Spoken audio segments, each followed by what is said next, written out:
먼저 귀한 찬양해 주셔서 감사합니다.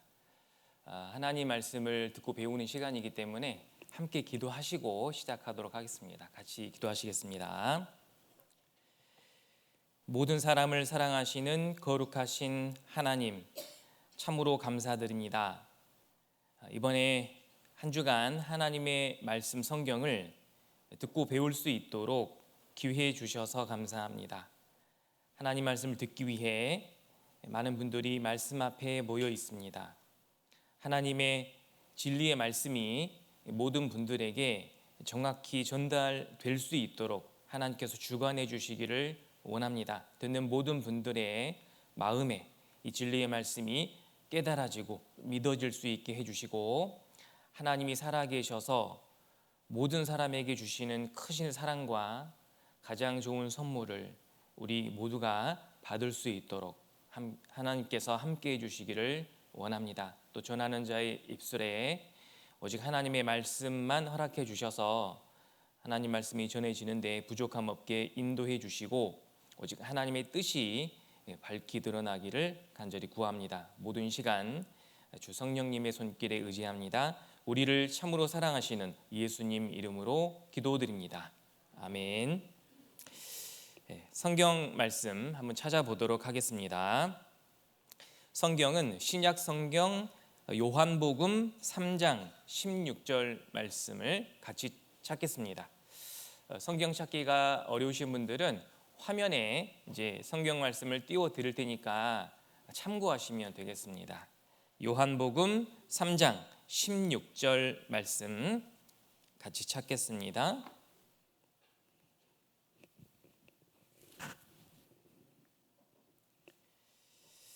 자, 찾으셨으면 함께 읽겠습니다.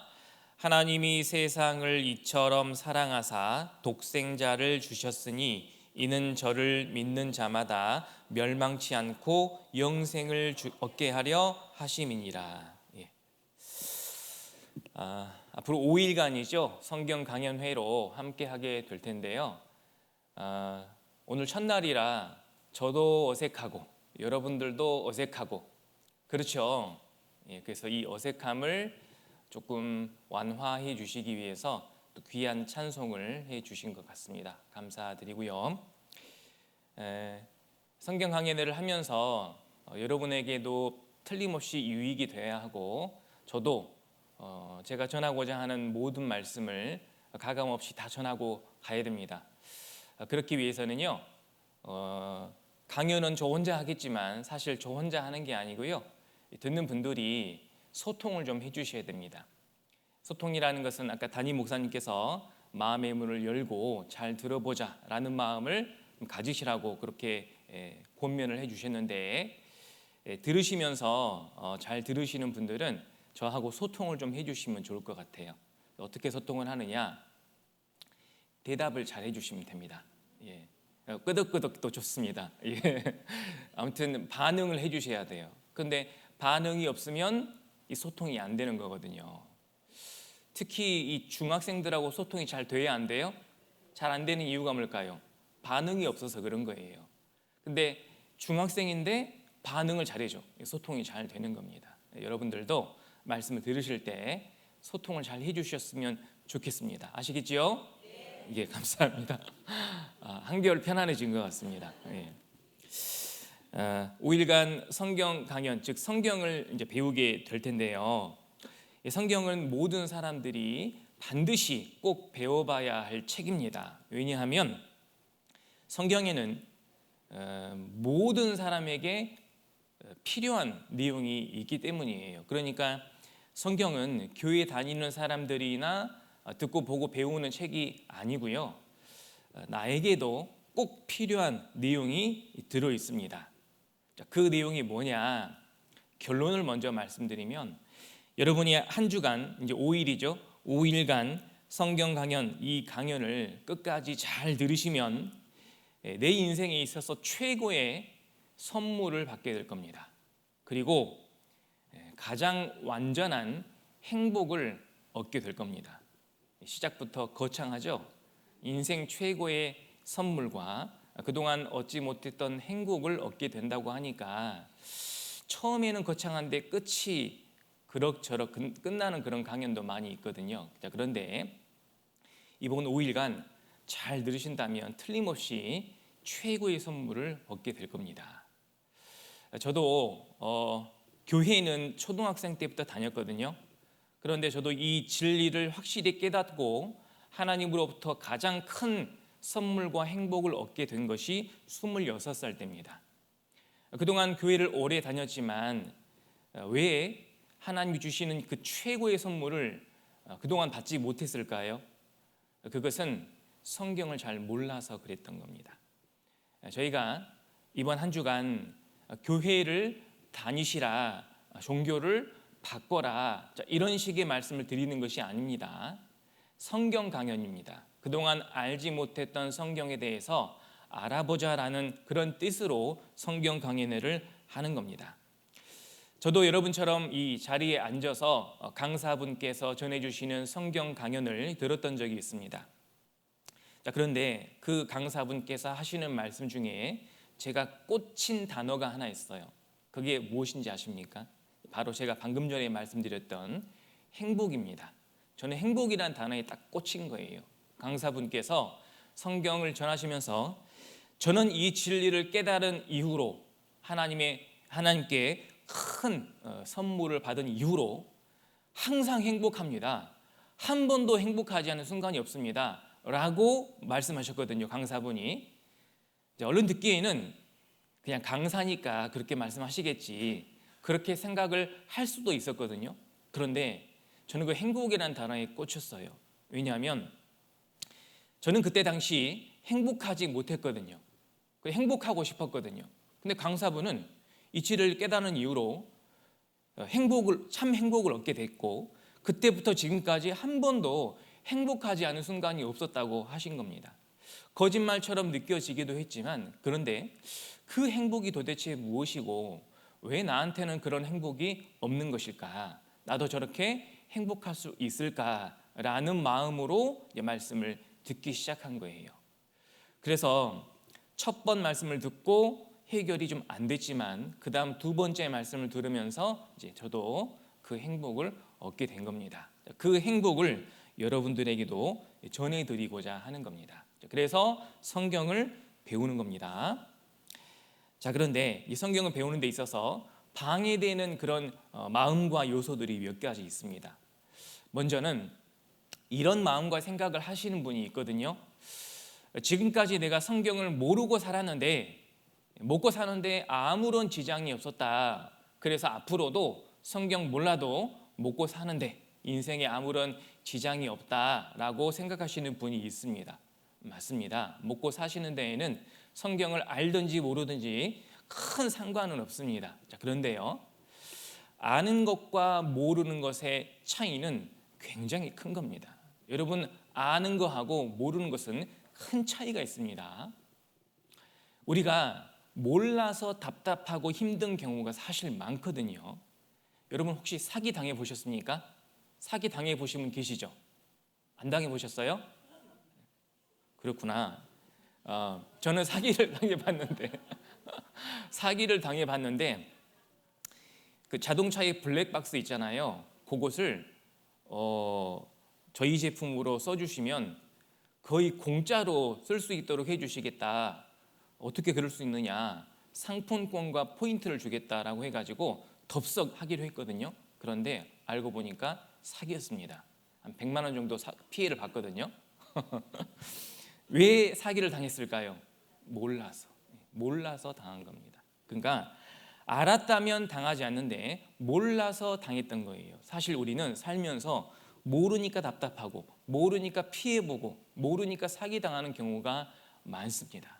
자, 그런데 이 영혼에 대한 문제, 또 인생에 대한 문제, 또 신에 대한, 하나님에 대한 이 문제는 절대로 사기를 당하면 안 되는 겁니다. 제가 100만 원 사기 당했는데 지금은 예전에 100만 원 사기 당했다고 해서 지금의 삶이 뭐 궁핍하거나 힘들거나 그러진 않습니다. 그냥 아픈 기억 그것만 남아 있는데요.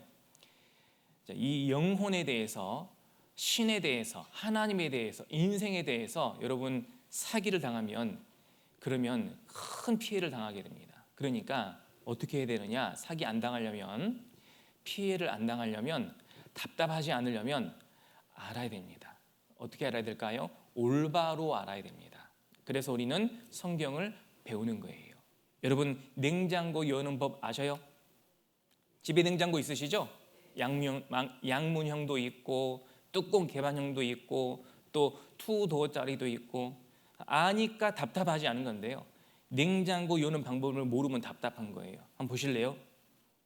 이제 이분이 냉장고 여는 방법을 몰라요. 얼마나 답답한지 보세요. 지금 목말라 죽겠는데 냉장고 문이 안 열려요. 냉장고 문 여는 방법을 몰랐죠. 그래서 답답했던 거예요. 아는 것과 모르는 것의 차이를 아시겠습니까? 여러분, 요즘 많은 사람들은요, 교회라고 하면은, 자, 일단 좋아할까요? 별로 좋아하지 않을까요? 별로 안 좋아하죠. 참 희한하죠. 제가 초등학생 때만 해도 교회 다닌다 그러면은요, 훌륭한 신랑감이었어요. 교회 전도사다 그러면 그 정도면은 꽤 깨끗하고 그런 사람으로 취급을 받았거든요. 자, 그런데 요즘에 교회 다닌다라고 하면 이상한 사람 취급하죠. 왜 세상이 이렇게 됐는지 모르겠어요. 자, 한 설문조사를 해봤는데 한국 교회를 얼마나 신뢰합니까? 라고 물어봤어요. 자, 물어봤는데 여기 보시면 한국 교회 사회적 신뢰도라고 해서 물어봤습니다. 한국 교회를 신뢰하지 않는다. 2023년도에 74%. 자, 2026년도에 설문조사를 또 다시 해봤습니다. 75.4%가 한국 교회를 신뢰하지 않는데요. 자, 왜 신뢰하지 않을까요? 왜 교회가 이런 이미지가 안 좋은 이미지가 됐을까요?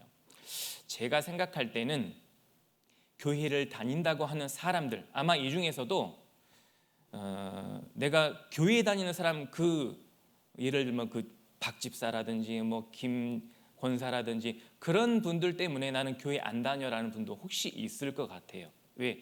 그런 분들한테 피해를 당했다든지 하는 모습이 너무 마음에 안 드는 거예요. 교회 갈 때 다르고 교회 돌아왔을 때 다르고. 자, 이런 모습들을 보고 이 교회를 싫어하는 분이 틀림없이 있을 겁니다. 저도 초등학생 때부터 교회를 다녔다고 했잖아요. 자, 그런데 대학생이 되고 나서 교회를 끊었습니다. 왜 끊은 줄 아세요? 교회 자체가 싫었던 게 아니에요. 하나님이 더 이상 안 믿어졌던 게 아닙니다. 바로 교회 다니는 사람들 때문이었어요. 그때 담임 목사님이 제가 고등학생이었을 때 제가 인사하면 인사를 받는 둥 마는 둥 그렇게 받아요. 그런데 제 친구가 있었는데 장로님 아들이었거든요. 인사하면은요, 아이고 우리 누구누구 왔냐고 이렇게 너무 차이가 나는 거예요. 이상하네. 그리고 그 친구, 또 그 친구의 아버지, 이 분들이 교회에서 통성 기도할 때는 거의 하늘이 무너지는 것처럼 눈물콧물 다 흘리고 기도를 딱 하다가 종이 땅 치고 그 순간 교회 밖을 나가잖아요. 그러면 우리들과 별반 차이 없이 그렇게 똑같이 삽니다. 똑같이 죄 짓고 하고 싶은 거 다 하고 너무 이중적인 모습이 보이는 거예요. 제가 그걸 보고 이건 가짜다. 가짜 교인인 거예요. 그렇지 않습니까? 교회당 있을 때만 믿는 사람처럼 행동하고 바깥에서는 자기 하고 싶은 대로 다 하고, 그게 무슨 교인입니까? 자, 그런 가짜 교인들 때문에 사실은 교회에 대한 이미지가 안 좋아지고 있는 거예요. 세상에는 가짜 교인이 너무 많습니다. 자, 교인만 가짜입니까? 목사들도 가짜가 많아요. 그거 아십니까? 가짜 목사가 너무 많아요. 그리고 가짜 교회도 많습니다, 여러분. 교회에도 진짜가 있고 가짜가 있어요. 그 가짜 교회도 너무 많습니다. 자, 그런데 성경이 마음에 안 들고 성경이 잘못돼서 교회를 싫어하는 사람은 거의 없습니다. 성경은 가짜가 아니거든요. 성경은 진짜입니다. 성경은 진리예요. 그동안 교회에 대해서 또 성경에 대해서 하나님에 대해서 오해하시는 분들이 있다면 그건 가짜 교인과 가짜 목사와 가짜 교회들 때문에 오해하셨던 거예요. 그런데 성경을 몰라서 그랬던 겁니다. 그런데 이번에 성경에 대해서 한번 배워보시면 내가 오해했구나라는 것을 알게 되실 거예요. 이 성경에 내가 꼭 알아야 할 사실이 있는 겁니다. 그것 때문에 성경을 배우시는 거예요. 그리고 또 하나, 성경을 배워야 되는데, 들어보셔야 되는데, 자, 그런데 잘 들어보시라고 했잖아요. 계속 그렇게 말씀을 하실 거거든요. 근데 잘 안 들으시는 분이 있어요. 지금도 몇 분 보니까 좀 잘 듣고 싶은 마음이 없으신 것 같은데, 자, 왜 잘 듣기를 원치 않느냐? 자, 원치 않아서 오신 분이 있을 수 있는 겁니다. 뭐 억지로 오셨다든지, 하도 가자고 그래서 그냥 딱 하루 들어줄게 라는 마음으로 오셨다든지, 이런 여러 가지 이유로 이 장소에 오신 분들이 있을 겁니다. 체면 때문에 왔든지, 가정의 평화를 위해 오셨든지. 그런 분들은 자, 일단 말씀을 듣긴 듣지만 잘 듣지 않습니다. 그리고 마음에 선입견이 있어요. 뭐 뻔한 소리 아니겠어? 성경 배우자는 게 교회 다니는 거잖아. 교회에 나오라는 것은 결국 돈벌이 하자는 거잖아. 세상 교회가 다 그렇고 그런 것이지. 자, 이런 선입견을 가지고 말씀을 듣다 보면 안 들립니다. 잘 안 들려요. 사실 비판적인 시각을 가지고 들으셔도 되거든요. 성경을 나는 비판하고 싶다, 교회가 잘못된 것을 찾고 싶다, 이런 마음으로 들으셔도 돼요. 그렇게 들으신 분들은 차라리 잘 듣거든요. 그런데 관심이 없어. 이미 선입견을 가지고 다 뻔한 이야기 아니겠어? 들어봐야 다 뻔하지 라는 마음으로 들으니까 강사가 무슨 말씀을 드려도 잘 안 들리는 겁니다. 자, 그런데 이걸 한번 생각해 보셨으면 좋겠습니다. 아마 여기 제 발로 스스로 걸어오신 분은 안 계실 거예요. 이번에 성경 강연회가 있다고 해서 뭐 플랜카드 보고 또는 현수막 보고 가봐야겠다라는 마음으로 오신 분은 안 계실 겁니다. 틀림없이 누군가가 성경 말씀을 들어보자, 간곡하게 부탁을 하셨을 거예요. 말씀 좀 들어보자, 한번 배워보자. 자, 왜 나를 전도한 사람은 왜 그렇게 성경을 잘 들어보자고 왜 그러는 걸까요? 그 이유를 아셔요? 여러분, 전도 한 명 해서 교회에 나오시게 되면은 교회에서 뭐 수당 뭐 그런 거 나올까요? 그런 거 없습니다. 도대체 왜 나를 이 성경 강연의 말씀을 들어보자고 하는 것인가? 그 이유를 한번 생각하시면서 들어보셔야 돼요. 저도 저를 인도한 사람이 누구냐면 친구입니다. 학생 때, 고등학생 때 제일 친했던 친구인데 대학교를 따로 떨어져 가는 바람에 그때부터는 잘 만나지 못했는데 그 친구가 저보고 성경 강연 말씀을 들어보자고 한 겁니다. 때마침 제가 인생에 어떤 큰 고통을 당하고 있었고, 그때 제가 끊었던 교회 하나님 생각이 다시 났었고, 하나님, 제가 계속 이렇게 살아야 됩니까? 아니면 하나님 기회를 주시면 제가 온전히 새롭게 한번 살아보겠습니다 라고 기도하고 있는 찰나에 그 친구가 와가지고 교회 다니자라고 했으면 안 갔을 거예요. 교회를 끊은 상태라. 근데 성경 한번 들어보자, 말씀 들어보자 라는 말씀을 하니까, 그렇게 전도를 하니까 마음이 호학한 겁니다. 그래서 말씀을 듣긴 들었는데 여러분처럼 와서 들었거든요. 근데 한 번에 해결이 안 된 거예요. 그리고 똑같이 그다음 이제 똑같은 삶을 살다가 이 친구가 또 찾아온 거예요. 왜 찾아왔을까요? 해결이 안 됐으니까 또 찾아온 겁니다. 그래서 또 말씀을 들어보자고 하는 겁니다. 근데 그랬죠. 내가 지난번 들었던 말씀하고 똑같은 말씀이냐 아니냐? 똑같은 말씀이다. 근데 그러면 안 듣는다. 지난번에 다 들었는데. 그런데 이 친구가 어떻게 했냐면 저한테 밥을 사준 거예요. 그때 대학생이었거든요. 대학생 남자 친구들끼리 서로 밥을 사준다? 흔치 않은 일입니다. 저도 처음으로 얻어먹어본 거예요. 같이 돈을 내서 밥을 사 먹어본 적이 있지만 온전히 사준 적은 없습니다. 그런데 그때 밥을 얻어먹고도 안 간다고 그랬어요. 그리고 이 친구가 전도에 실패를 하고 집으로 이제 간다고 하니까 집에 가는 길은 제가 배웅을 해줬습니다. 배웅을 해줄 때 이 친구가 옆에서 보니까요, 눈물을 흘리는 거예요. 여러분, 대학생 남자 친구들끼리 뭐 안 들어줬다고 눈물 흘리는 경우 있습니까? 그런 경우는 없어요. 그래서 저도 그냥 모른 척 했죠. 근데 자꾸 신경이 쓰이는 거예요. 그러면서 이런 생각이 든 겁니다. 도대체 이게 뭐라고 나한테 와서 눈물까지 흘리나? 그게 궁금했습니다. 도대체 뭐라고 눈물을 흘리나? 그래서 끝까지 안 간다고 하다가 제가요, 새벽에 마음을 바꿨어요. 새벽에 마음을 바꾸고 그 다음 날이 이제 공주 갈릴리 수양관 수양에 가는 날이거든요. 그래서 제가 전화한 겁니다.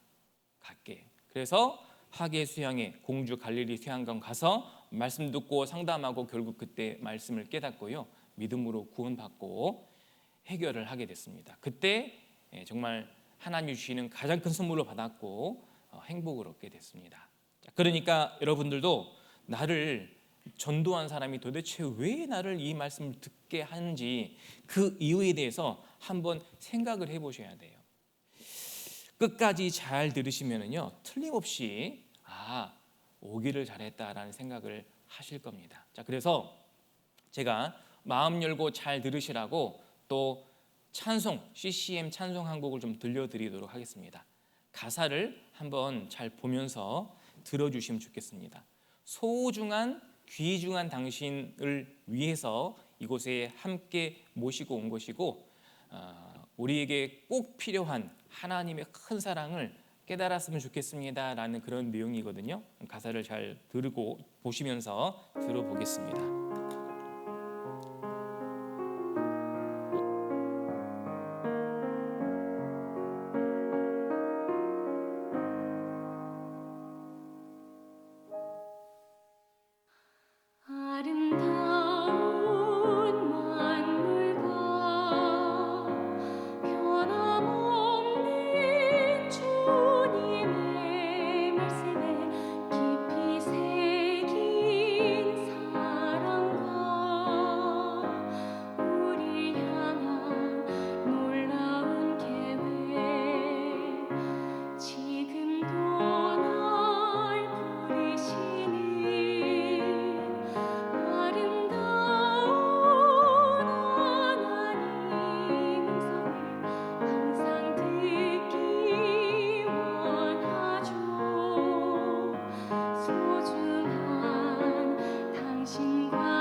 당신과 함께 주님의 큰 사랑을 꼭 깨달았으면 좋겠습니다. 그렇기 위해서는 마음문 열라고 했잖아요. 또 귀를 기울이라고 했잖아요.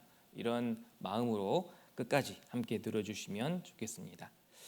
자, 성경을 이제 배우게 될 텐데요. 아까 성경에 나에게 꼭 필요한, 그리고 내가 꼭 알아야 할 내용이 있다라고 말씀을 드렸는데요. 성경에 무엇이 있느냐? 바로 답이 있습니다. 모든 문제에 대한 답이 있는 거예요. 여러분, 답을 모르기 때문에 인생이 힘들고 답답하고 행복하지 않은 인생을 살고 계신 겁니다. 근데 답을 알면 답답하지 않아도 되는 거예요. 답을 알면 행복한 겁니다. 행복할 수 있습니다. 그 답을 알려드리려고 하는 거예요. 그러면 어떤 답을 알아야 되느냐? 시간이 제한되어 있기 때문에 제일 중요한 것만 말씀을 드리겠습니다. 먼저는 무엇에 대한 답을 말씀드릴 거냐면, 첫 번째는 바로 하나님입니다. 여러분, 하나님이 진짜 신이 확실할까? 하나님 외에는 다른 신이 없다라고 성경에는 그렇게 되어 있는데, 그럼 하나님만 진짜 신이고 다른 신은 다 가짜인가? 우리는 그것을 확인해 보셔야 됩니다. 성경에 하나님은 영이시다라고 되어 있습니다. 하나님은 영이심으로 살과 뼈가 없고 사람이 눈으로 볼 수 없습니다. 우리 눈에 안 보여요, 영은. 눈에 보이지 않는 하나님을 어떻게 확인할까요? 자, 하나님을 확인할 수 있는 가장 확실한 방법, 우리 시대 하나님을 확인할 수 있는 가장 확실한 방법이 있습니다. 자, 그 눈으로 보는 게 아니고요, 바로 성경을 배워보는 거예요. 성경이 바로 하나님이시기 때문에 성경 하나님 말씀입니다. 그래서 하나님을 찾는 가장 빠른 방법은 성경을 정확하게 배우는 것입니다. 그래서 성경을 배워보면 하나님이 진짜 신이 맞는지 아닌지를 알 수 있어요. 여러분, 이번 한 주간 성경을 배우면서 하나님이 진짜 신이구나라는 것을 확인하잖아요. 제가 뭐라고 했냐면 믿으시라고 안 했습니다. 확인하면 그럼 내 인생에 있어서 가장 최고의 충격적인 발견이 되는 거예요. 그런데 한 주간 배워봤는데 하나님 없다라는 게 밝혀진다면 여러분, 교회 다닐 필요 없고 성경도 찢어서 버려야 됩니다. 확인된다면 이번에 확인할 겁니다. 그래서 하나님이 진짜 신인지 답을 알아볼 거고요, 정답을 알아보는 겁니다. 그 다음, 이게 정말 중요한 문제이고요. 또 하나, 모든 사람은 이 세상을 살아가고 있습니다. 그래서 저마다 각자 인생을 살고 계시죠. 자, 어려운 질문 하나 해볼까요? 인생의 목적이 무엇일까요? 인생의 목적 무엇이겠습니까? 이게 너무 어려운 질문이죠. 쉽게 물어보겠습니다. 왜 사십니까? 무엇 때문에 사세요? 그리고 열심히 사시잖아요. 부지런히, 성실하게. 왜 그렇게 열심히 사세요? 예? 먹고 살려고. 여러 가지 답변이 있을 수 있습니다. 먹고 살려고, 잘 먹으려고, 성공하려고, 유명해지려고, 여러 가지 답변이 있을 수 있는데 사실 그게 인생의 목적일까요? 그냥 잘 먹고 잘 사는 것이 인생의 목적이라면 동물하고 사람하고 차이점이 뭐가 있을까요? 동물도 잘 먹고 잘 살고 있거든요. 그 동물과 나의 차이점이 있다면 옷 입고 말하는 거 외에 차이점이 있을까요? 그러니까 제가 죄송합니다. 사투리가 나왔네요. 그러니까 인생의 목적이 먹고 사는 것이다. 사실 그게 답이 아닐 수 있는 거예요. 아마 제가 들어본 답변 중에 최고의 답변은 이겁니다. 행복해지려고. 맞지요? 행복해지려고 열심히 사는 거예요. 인생의 목적은 행복이다. 맞는 것 같아. 그런데 행복하십니까? 그 인생의 목적, 행복을 얻으셨냐 그 말이에요. 제가 성경을 전해드리고 상담을 하고 하면서 행복하십니까? 라고 계속 물어보거든요. 근데 대부분 아직 행복하지 못합니다 라고 대답하는 분들을 많이 만났습니다. 그런데 딱 한 명, 저 행복해요 라는 분을 만났어요. 청년이에요, 청년. 젊으니까 인생을 알아요, 몰라요? 인생을 모르죠. 그냥 재밌게 사는 거예요. 그게 행복인 줄 아는 거죠. 그런데 조그만 시간이 지나보면 재밌게 사는 그것도 행복이 아니라는 것을 알게 됩니다. 이 가운데 청년분은 많이 안 계신 것 같아서 아마 여기 계신 분들도 내가 행복한가? 정말 행복한가? 나처럼만 살아도 되는 것인가? 이렇게 생각하시는 분은 거의 없을 겁니다. 자, 그렇다면 성경에서 사람의 인생은 도대체 그 목적이 무엇인가? 왜 사는 것인가? 자, 왜 태어났는가? 자, 그 이유를, 목적을 잠깐 말씀드리면, 자, 사람은요, 사랑받기 위해 태어났습니다. 다시 말씀드립니다. 사람이 이 세상에 태어난 이유는요, 사랑을 받기 위해서 태어났습니다. 그래서 사랑을 받고 있을 때는 행복한 거예요. 여러분, 자, 한번 생각해 보세요. 한 사람을 떠올리시면 됩니다. 누구를 떠올리냐면 내가 지금 가장 사랑하는 사람 한 사람 떠올려 보세요. 자, 생각나요, 안 나요? 가장 사랑하는 사람 있어요, 없어요? 생각나셔요? 한 사람 떠오릅니까? 그 사람은 진짜 행복한 사람이에요. 그렇지 않을까요? 내가 그 사람을 사랑하고 있다면 그 분은 행복한 사람이에요. 나도 그 사람을 사랑하고 있기 때문에 나도 행복한 겁니다. 사랑을 주고받을 때 행복한 거예요. 그게 행복입니다, 여러분. 자, 그런데 또 한번 생각해 보세요. 나를 사랑해 주는 사람이 생각나요, 안 나요?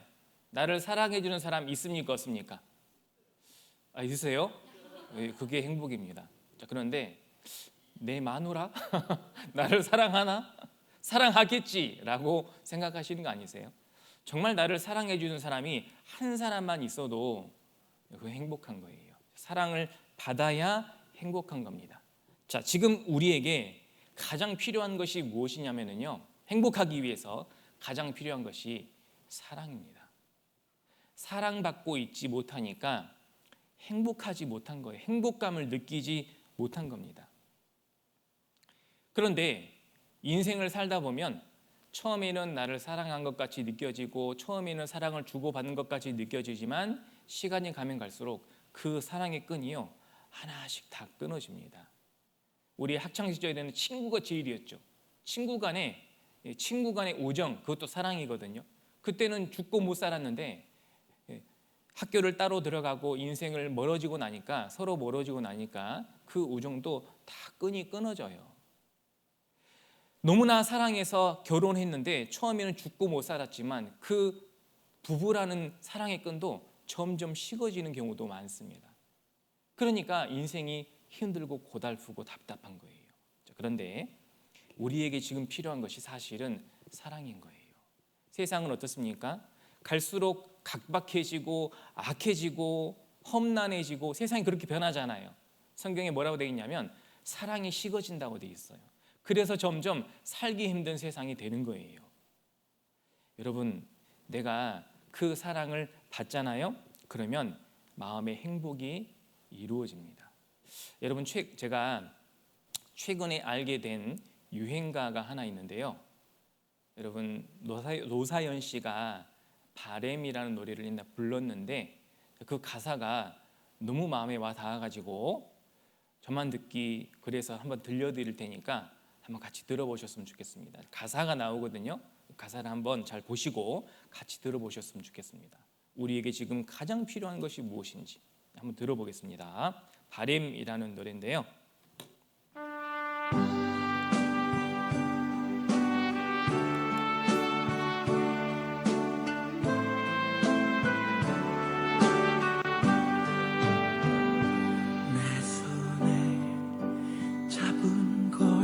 많아서 손이 아픕니다. 등에 짊어진 삶의 무게가 온몸을 아프게 하고 매일 해결해야 하는 일 때문에 내 시간도 없이 살다가 평생 바쁘게 걸어왔으니 다리도 아픕니다. 내가 힘들고 외로워질 때 내 얘기 조금만 들어준다면 어느 날 갑자기 세월의 한복판에 덩그러니 혼자 있진 않겠죠. 큰 것도 아니고 아주 작은 한마디 지친 나를 안아주면서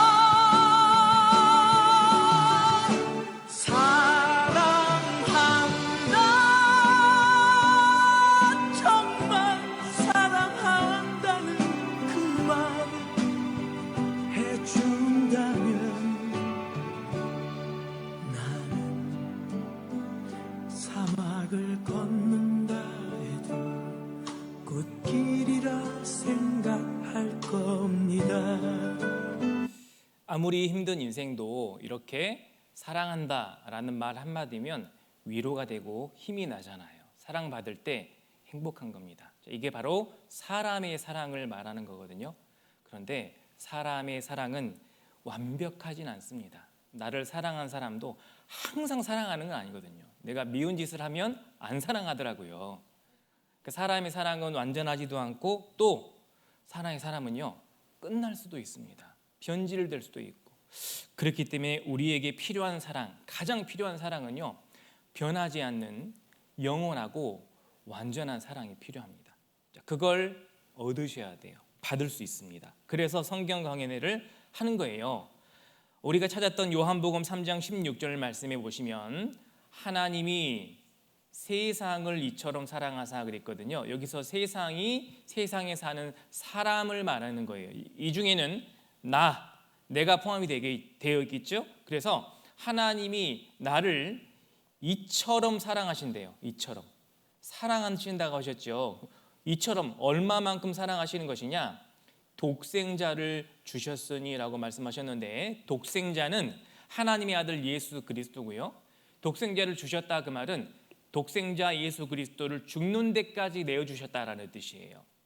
자기 아들 독생자 예수 그리스도를 죽이면서까지 나를 사랑하신 거예요. 그러니까 이처럼이란 이 단어는 얼마나 큰 사랑인지를 우리에게 보여주시는 건데, 자, 이처럼이 얼마나 큰 사랑인지 우리 모르시잖아요. 그걸 이번에 배워볼 겁니다.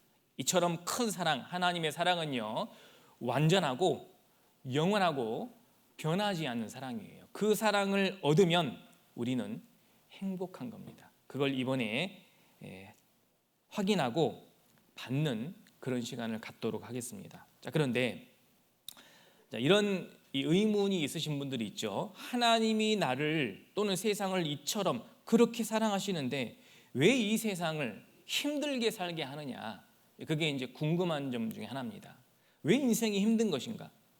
늙고 병들고 고생하고 슬퍼하면서 살다가 죽는 것, 인생이 왜 이렇게 힘드냐 그 말이에요. 자, 성경도 하나님도 그 아십니다. 인생이 힘든 걸 아셔요.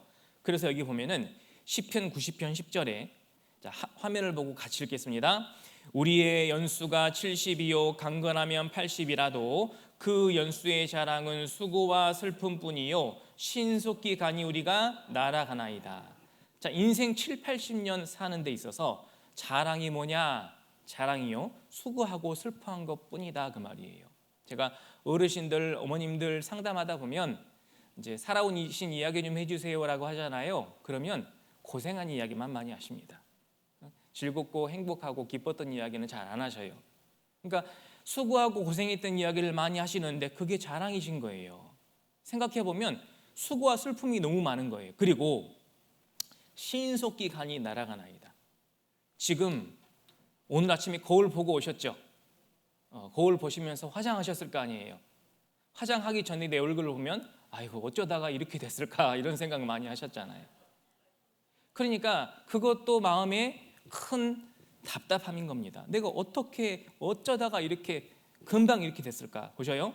이렇게 아름다운 얼굴도 이렇게 금방 변합니다. 근데 이 얼굴에서 느껴지는 것은 고생 많으셨다라는 게 느껴진다는 거죠.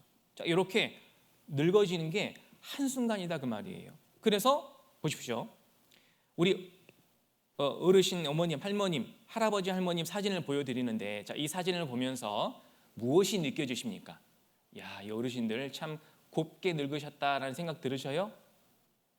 곱게 늙으신 건 맞는 것 같은데, 근데 이 사진을 보면서 느껴지는 것은요, 뭔가 슬픔, 애환, 이분 같은 한도 느껴지고, 왜 이 늙으신 이 어르신들의 사진에 이런 것들이 느껴질까?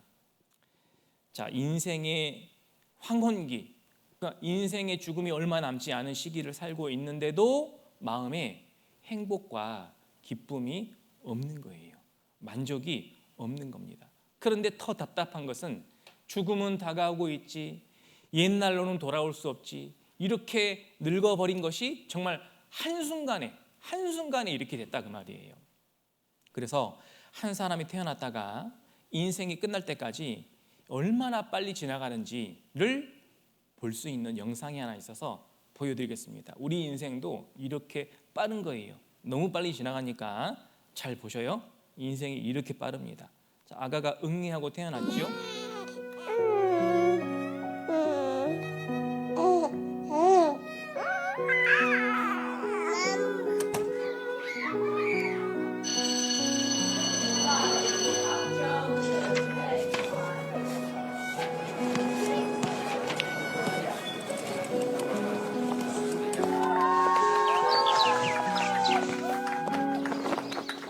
자,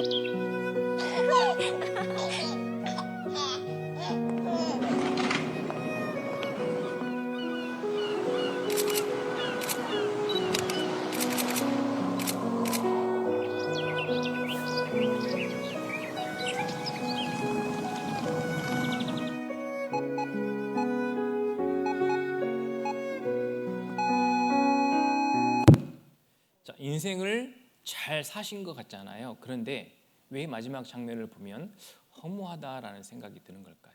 왜 이런 인생이 이렇게 죽음으로 끝나는 것일까요? 성경도 보세요. 시편 104편 29절에 보면은 주께서 낯을 숨기신즉 저희가 떨고 주께서 저희 호흡을 취하신즉 저희가 죽어 본 흙으로 돌아가나이다. 결국 죽음으로 돌아가게 돼 있습니다. 흙에서 왔기 때문에 흙으로 돌아가는 거거든요. 이렇게 죽음으로 끝난다는 것도 인생을 참 허무하게 만드는 거예요. 보셔요. 인생 이때는 참 행복하게 사는 것처럼 보이지만 시간이 가면 갈수록 이제 점점 허무해지기 시작합니다. 여기 한 분 돌아가셨네요. 인생이 더 쓸쓸해요. 그러다가 두 분 다 죽음으로 마무리가 되는 인생. 참으로 행복하다라고 하기는 어려울 것 같아요. 이것만 보면. 인생이 너무 수고하고 슬픔밖에 없었고 결국 늙고 병들고 결국 죽음으로 끝나는 인생. 그게 너무 짧은 거예요. 너무 빨리 지나갑니다. 그것이 우리를 자꾸 허무하게 만드는 거죠. 이 세상이 어떤 모습으로 살았든 결국 죽음으로 끝이 납니다. 보셔요. 한국에서 가장 돈이 많았다라고 일컬어지는 우리 이병철 삼성 창업주잖아요. 근데 돌아가셨습니다. 삶과 죽음에 대해서 굉장히 궁금한 채로 돌아가셨어요. 하나님은 정말 계시는지, 인생 왜 사는 것인지 정말 궁금했는데 답을 못 찾고 돌아가셨어요. 자, 어떤 삶을 살았든 서열 1위 노무현 전 대통령도 전두환 전 대통령도 결국 죽었습니다. 허무한 거예요. 아무리 잘 살아도 결국 죽는 겁니다. 자, 이분은 조수미 씨인데 아직 안 돌아가셨습니다. 살아 계셔요. 근데 제가 이분을 왜 알려드리냐면 신이 내린 천상의 목소리라고 합니다. 세계 최고의 소프라노. 그래서 전 세계를 돌면서 공연을 많이 하는데 이제 목소리, 노래로 이제 공연을 많이 하겠죠. 자, 이분이 얼마나 대단하냐면 황금 기러기상, 국제 푸치니상, 최고 음반에 선정되고 조수미는 신이 주신 최상의 선물이에요. 이 목소리가요. 최고의 찬사를 받고 최고의 상을 받고 돌아다니고 있잖아요. 공연을 할 때마다 어마어마한 사람들이 박수치고 좋아하고. 그런데 그분이 이런 이야기를 했습니다. 무대에 불 꺼진 뒤 화장 지울 때 무대 뒤에서요 사람들 다 돌아가고 화장을 지울 때 허무감이 밀려온다. 이상하죠? 신이 주신 최고의 목소리를 갖고 전 세계를 돌아다니면서 자기가 제일 좋아하는 노래를 부르면서 많은 사람의 사랑을 받는데 끝나고 나서 화장 지우면 왜 허무감이 밀려올까요? 이때가 정말 외롭다고 합니다. 그래서 이 시간에 가족들한테 전화를 하는데 가족들이 전화를 안 받잖아요. 그러면 굉장히 마음이 답답하다는 거예요. 왜 이런 사람이 허무감이 밀려올까요? 여러분, 조수미 씨도 만족이 없는 거예요. 여러분, 그래서 불행한 겁니다. 보세요. 이 아이가 땅바닥에다가 뭘 그린 것 같습니까? 뭘 그렸을까요? 엄마를 그린 거예요. 아마도 엄마를 잃어버린 것 같아. 엄마가 보고 싶은데 엄마가 없잖아요. 다른 친구를 다 엄마 품에 안기는데 나만 엄마가 없어. 그래서 땅에다가 엄마를 그렸어요. 그리고 그 품에 들어가서 안겨있죠. 잠깐은 만족이 됐겠죠. 아, 이게 엄마야 라고 하면서. 근데 눈 떠보면 엄마가 없어요. 만족이 안 되는 겁니다. 그래서 답답하고 불행한 거예요. 자, 이 아이는 다리가 없나 봐요. 그래서 땅에다가 자기 다리처럼 그렸어요.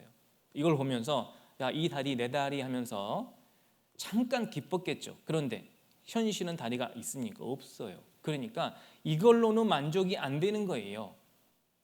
사람의 사랑도 마치 그와 같습니다. 사람의 사랑은 잠깐 만족이 된 것 같지만 결국은 만족이 안 되는 거예요. 인생이 죽음으로 끝나고 노년에 수고와 슬픔만 남아있는 상태에서 불행하다, 행복하지 못한 이유가 바로 이 만족이 없기 때문이에요. 만족이 되는 사랑이 필요합니다. 그래서 그 사랑은 반드시 영원한 사랑이 되어야 돼요. 여러분, 그래서 영원한 사랑을 얻고 완전한 만족이 되어 있어야만 우리는요 그때 진짜 행복을 누리는 거예요. 그동안 내가 왜 행복하지 못했냐? 아직 왜 행복을 찾지 못했냐?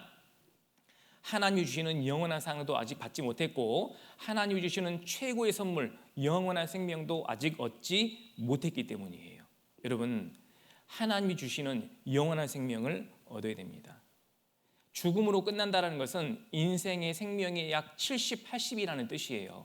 80만 살고 죽는 사람은 80년짜리 생명을 갖고 있기 때문에 그렇게 살고 죽는 거예요. 예를 들어 100살 넘게 사시는 분이 있다. 100살 넘게까지 생명을 갖고 계시기 때문에 거기까지 사시는 거예요. 그런데 100살을 살든 200살을 살든 죽거든요. 그러면 끝나니까, 결국 죽음으로 끝나니까 불행하다고 느껴지는 거예요. 만족이 안 되는 거예요. 그런데 만약에 여러분들이 생명을 가지고 있는데 영원한 생명을 가지고 있다, 즉 죽지 않고 영원히 살 수 있는 생명을 가지고 있다면 영원히 사는 거예요. 그런데 놀랍게도 하나님이 요한복음 3장 16절에 하나님이 세상을 이처럼 사랑하사 독생자를 주셨으니 이는 저를 믿는 자마다 멸망치 않고 영생을 얻게 하려 하심이니라. 자, 저를 믿는다라는 것은 독생자 예수 그리스도를 믿는 거거든요. 예수 그리스도를 믿는 자마다, 믿는 사람은 영생을 얻게 하시려고 이 세상을 그만큼 사랑하신 거예요. 즉 우리는 성경을 통해서요 하나님의 가장 큰 사랑, 완전한 사랑을 깨달으실 거고 그걸 받을 겁니다. 그걸 받았다라는 증거가 뭐냐면 바로 하나님께 영원한 생명을 받는 거예요. 그걸 얻기 위해서 우리는 성경 강연회를 하는 것이고 여러분 성경 강연회를 듣는 거예요. 그래서 여기 보세요. 너희가 요한복음 5장 39절입니다. 성경에서 영생을 얻는 줄 생각하고 성경을 상고하거니와, 상고한다는 것은 공부한다라는 뜻이에요. 즉 성경을 잘 들어보고 배워보고 연구해 본다라는 뜻이에요. 우리가 지금 하고 있는 겁니다. 왜 성경을 배웁니까?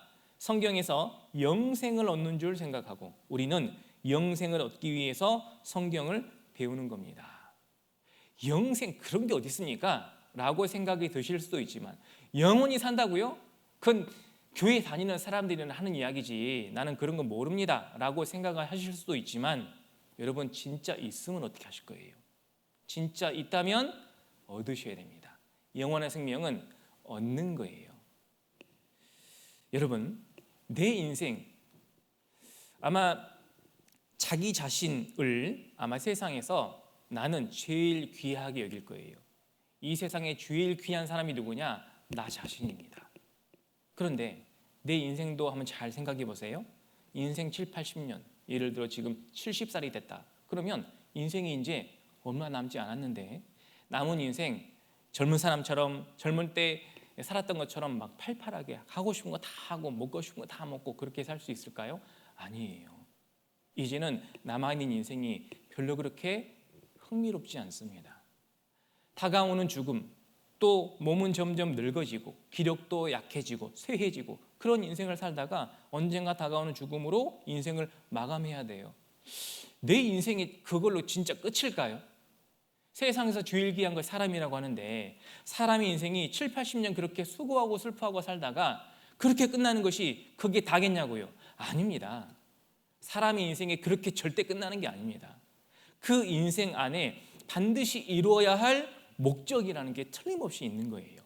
여기요 전도서 3장 1절 2절 말씀에 보면은 천하의 범사가 기한이 있고 모든 목적이 이룰 때가 있나니, 천하의 모든 일은요 기한, 시작할 때가 있고 끝날 때가 있는 거예요. 이 성경 강연에도 오늘 시작하고 금요일 날 끝이 납니다. 자, 기한이 정해져 있다는 것은 그 기한 안에 반드시 이루어져야 하는 목적이 있기 때문에 기한을 정해 놓은 거예요. 제가 그 목적을 방금 말씀드렸죠. 이 성경 강연의 기간 동안 성경을 잘 듣고 배움으로써 하나님께 영원한 생명을 얻는 거예요. 그게 이 성경 강연의 목적입니다. 그리고 2절에 이렇게 설명을 하십니다.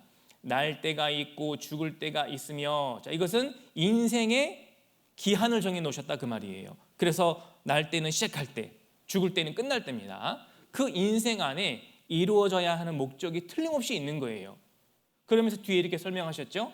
심을 때가 있고 심은 것을 뽑을 때가 있으며, 자, 땅에 무엇인가를 심습니다. 씨를 심습니다. 여러분이 땅에다가 농사를 짓기 위해서 무엇인가를 심었다면, 자, 그 심는 때가 있으면 이걸 거두는 때가 틀림없이 있겠죠? 경주에서는 주로 뭘 심습니까? 황남빵을 심지는 않겠죠? 뭘 심습니까? 아무튼 뭘 심겠죠? 그걸 뽑을 때가 틀림없이 있습니다. 자, 그걸 뽑는 이유, 그 심는 이유, 목적이 무엇입니까? 그 수확물을 우리가 먹든지 팔든지 해서 먹고 사는데 필요한 것을 얻기 위해서 심고 뽑는 것이 있는 거예요. 그렇다면 인생에도 진짜 특별한 목적이 반드시 있을 텐데 그 목적이 무엇이냐? 그것이 바로 정리하자면 이렇게 되는 거예요. 사람은 왜 태어났고 그 인생의 목적이 무엇인가? 바로 영원한 생명을 얻어서 영원한 행복을 누리는 것이 인생의 목적입니다. 여러분, 영원한 생명을 아직 얻지 못했다면 인생의 목적을 아직 이루지 못한 거예요. 내가 진짜 영원한 행복을 아직 얻지 못했다면 인생의 목적이 아직 이루어지지 않은 겁니다. 그게 무슨 뜻이냐면 이제 이루시면 된다 그 말이에요. 영원한 생명을 얻으면 영원한 생명을 누리게 됩니다. 자, 그럼 어떻게 얻습니까?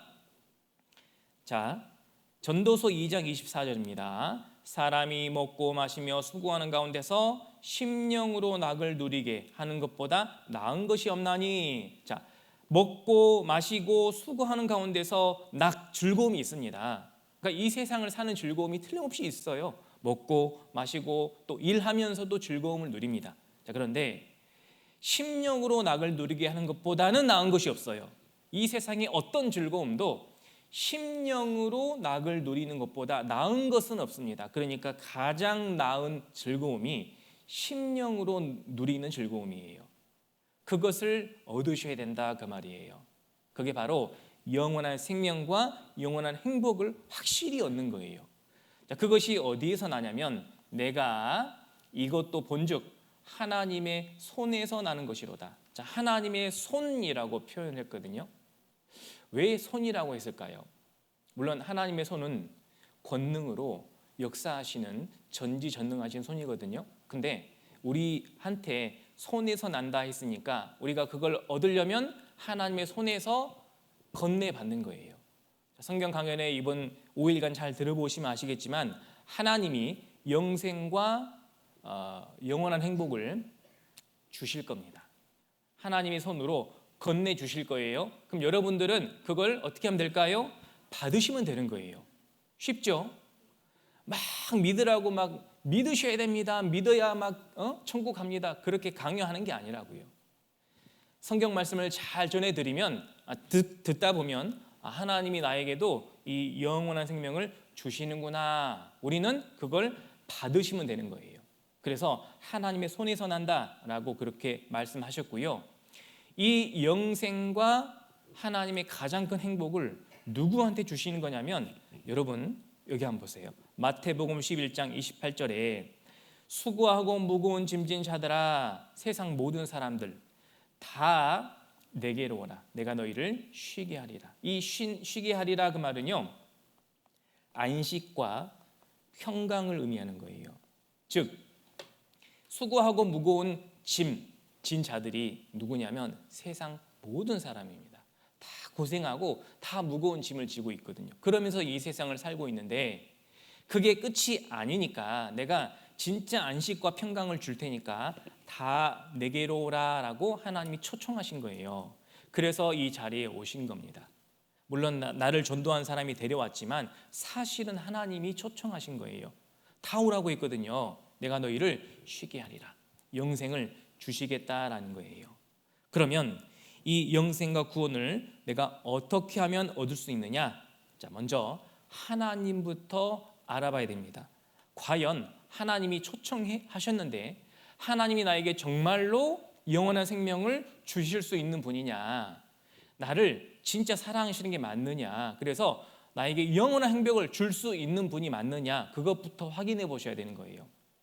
그래서 성경은 하나님부터 진짜 신이라는 것을 밝히는 겁니다. 증명하는 거예요. 그것부터 알아보셔야 되는 거예요. 자, 그러면 하나님이 진짜 신, 전지전능하신 신이라는 것을 우리가 어떻게 알 수 있냐면 아까도 말씀드렸듯이 하나님을 찾는 가장 빠른 방법은 성경을 정확하게 배우는 것입니다. 우리는 성경을 배워서 하나님을 확인할 거예요. 성경은요, 하나님의 말씀이라고 합니다. 성경은 진리의 말씀이라고 합니다. 성경은 기적의 책이라고 합니다. 성경은 왜 하나님의 말씀이고 왜 진리이고 왜 기적의 책인지 5분 쉬었다가 말씀드리겠습니다. 5분간 휴식하겠습니다. 자, 잘 쉬셨을까요? 네, 이제 또 남은 시간 말씀드리겠습니다. 자, 박수 3번 시작. 박수 2번 시작. 됐습니다. 저기 성경이 기록된 것은 이제 사람이 기록을 했거든요. 그런데 성경은 사람이 틀림없이 기록을 했는데 왜 성경을 하나님의 말씀이라고 하느냐? 그 이유가 있겠죠. 성경은 하나님께 받아서 기록한 것이기 때문에 하나님의 말씀이다라고 그렇게 말씀드리는 겁니다. 여기 베드로후서 1장 21절에 보시면 여기서 예언은 성경을 의미하는 겁니다. 그래서 성경은 언제든지 사람의 뜻으로 된 것이 아니요 오직 성령의 감동하심을 입은 사람들이 하나님께 받아 말한 것이다. 그렇게 돼 있죠. 사람의 뜻이 아닌 거예요. 사람이 자의로 자기 뜻대로 기록한 게 아닙니다. 성령의 감동하심을 입은 사람들, 즉 하나님의 영으로 감동을 입은 사람들이 하나님께, 즉 하나님의 뜻을 받아 적은 거예요. 그림으로 표현하자면 이와 같습니다. 하나님이 직접 들려주시기도 하고 또는 환상을 보여주시기도 하고 또 이때 당시에는 꿈으로 보여주시기도 하고 이렇게 이 사람을 통해서 불러주시는 말씀을 사람이 받아 적은 겁니다. 그래서 성경에 보면은요, 예레미야라는 사람이 받아 적은 성경을 예레미야 성경이라고 하는데 여호와께로서 말씀이 예레미야에게 임하여 이르시니라 내가 네게 이른 모든 말을 책에 기록하라라고 해서 기록한 게 성경이에요. 그러니까 여기 여호와는 하나님을 의미하는데 여호와는 하나님의 이름을 말합니다. 이 이름. 여러분 제 이름이 무엇인지 기억하세요? 여기 있군요. 네, 제 이름이 이한종입니다.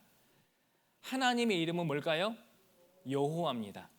굳이 뜻을 말씀드리자면 여호와, 나는 스스로 있는 자라는 뜻이에요. 그래서 원래부터 스스로 계셨기 때문에 하나님은 창조주라는 의미도 되고 여호와는 또 전능하신 분이라는 뜻도 있습니다. 자, 이렇게 여호와 하나님의 말씀이 예레미야에게 임했기 때문에 예레미야가 받아 적은 성경이 예레미야 성경인데요. 성경은 다 그래요. 호세아, 요엘, 아모스, 오바댜 다 사람 이름입니다. 성경의 제목이 사람 이름인 거예요.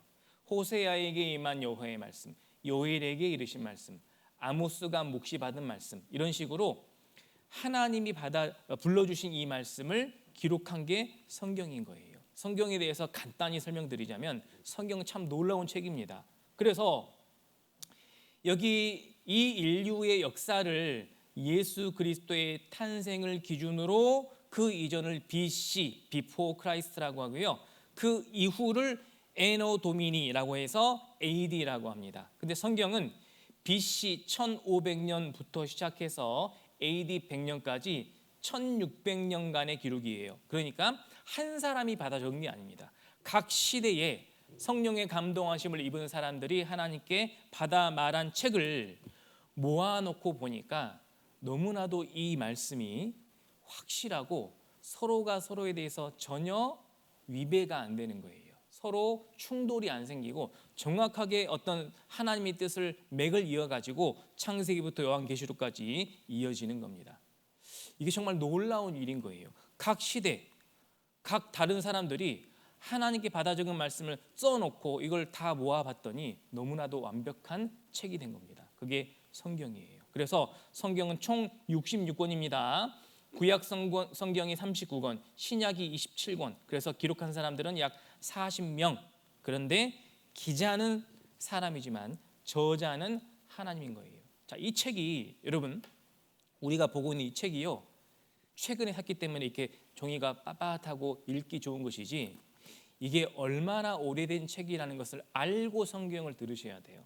여러분들이 곧 찾게 될 창세기라는 책은요, 지금 2026년도를 기준으로 하면 3,500년 전에 기록된 책입니다. 여러분, 3,500년 전에 기록된 책이에요. 그걸 알고 들으셔야 됩니다. 이 성경책이 종이가 빳빳하고 좋으니까 최근에 산 성경책이 맞거든요. 그런데 실제 이 내용은 언제 기록됐냐면 3,500년 전에 기록된 내용이라 그 말이에요. 그걸 알고 들으셔야 돼요. 그리고 이 책 중에 가장 마지막에 기록된 요한계시록이라는 책도 지금으로부터 약 1900년 전에 기록된 책이에요. 우리는 엄청난 고서를 읽고 있는 겁니다. 근데 그 책에 기록된 내용이 놀랍게도 하나님의 살아계심을 증거합니다. 우리 시대에도 증거하고 과거에도 증거했고 앞으로도 증거할 거예요. 그래서 이 성경에 대한 독자, 대상을 누구로 정해놨냐면, 하나님은요, 시편 49편 1절 2절에 보면 만민들아 이를 들으라, 세상의 거민들아 귀를 기울이라, 귀천 빈부를 물러나고 다 들을지어다. 자, 하나님의 말씀은 다 들어야 됩니다. 세상 모든 만민들, 세상에 거하는 모든 사람들에게 하나님이 이 말씀을 지금 전하시는 거예요. 하나님의 모든 말씀을 다 들어야 됩니다. 그래서 교회에 다니는 사람만 배우는 책이 아닌 거예요. 불교 다니는 사람도, 절에 다니는 사람도, 다른 종교를 믿는 사람도 성경은 다 배워봐야 됩니다. 그래서 하나님은요, 전 세계 모든 사람들이 다 자기 글로 성경을 읽고 들을 수 있도록 전 세계 3,872개 언어로 성서가 번역되고 있는 거예요. 지금요, 전 세계 인구가 80억, 85억 정도 되잖아요. 이게 이제 2025년 작년 통계인데요. 작년에 61억 명이 성경 전설을 자기가 가지고 있는 언어로 성경을 듣고 읽을 수 있게 돼 있고, 이 단편 성경까지 합하면 75억 명이 자기가 가지고 있는 언어로 성경을 읽고 있어요. 그리고 앞으로도 성경은 계속 번역되고 있는데, 이 언어가 전 세계 모든 언어가 약 7천 몇백 개 정도 된답니다. 그러니까 지금 약 52% 정도 번역이 다 완료됐고요. 그런데 남아있는 언어는요, 소수민족이 가지고 있는 그런 단일 어떤 소수민족들이 가지고 있는 언어이기 때문에 사실 그거 번역 안 해도 사실은 세상 모든 사람들이 다 성경을 지금 접할 수는 있지만, 이 대한성서 공회의 그 목표가 모든 언어의 성경을 다 번역하는 것이 그게 목표라고 합니다. 그러니까 앞으로 지금 계속 하고 있는 거예요. 왜 그렇게 번역을 하라고 하셨을까요? 그것은 세상 모든 사람들이 자기 언어로 성경을 들을 수 있게, 즉 하나님의 말씀대로 성경이 모든 사람들을 위해서 기록되었기 때문입니다. 그래서요, 성경은 지상 최고의 베스트셀러입니다. 성경이 가장 많이 팔렸어요. 그래서 가장 강한 나라 미국에서도 그 사람들이 가장 존경하는 대통령이 16대 에이브러햄 링컨 대통령이라고 하죠. 그 분이 뭐라고 말했냐면, 하나님이 인간에게 주신 가장 좋은 선물은 성경이다. 그리고 미국의 대통령들은요, 대통령 선서할 때 이렇게 손을 얹고, 성경에 손을 얹고 대통령 선서를 합니다. 미국은 이 성경을 기초로 세워진 나라라고 해도 과언이 아닌 거예요. 그만큼 성경은 특별한 책입니다. 왜요? 하나님 말씀이거든요. 하나님이 절대자, 전지전능하신 참신이 맞거든요. 그리고 하나님은 이 성경을 진리라고 우리에게 알려주십니다. 성경은 진리예요. 진리가 무슨 뜻인지 아세요? 절대로 변하지 않는 사실, 그게 진리입니다. 제가 남자라는 사실이 절대로 변할까요? 안 변할까요? 안 변합니다. 제가 성전환 수술을 하면 변할까요? 안 변할까요? 안 변합니다. 저의 성염색체는 무조건 남자예요.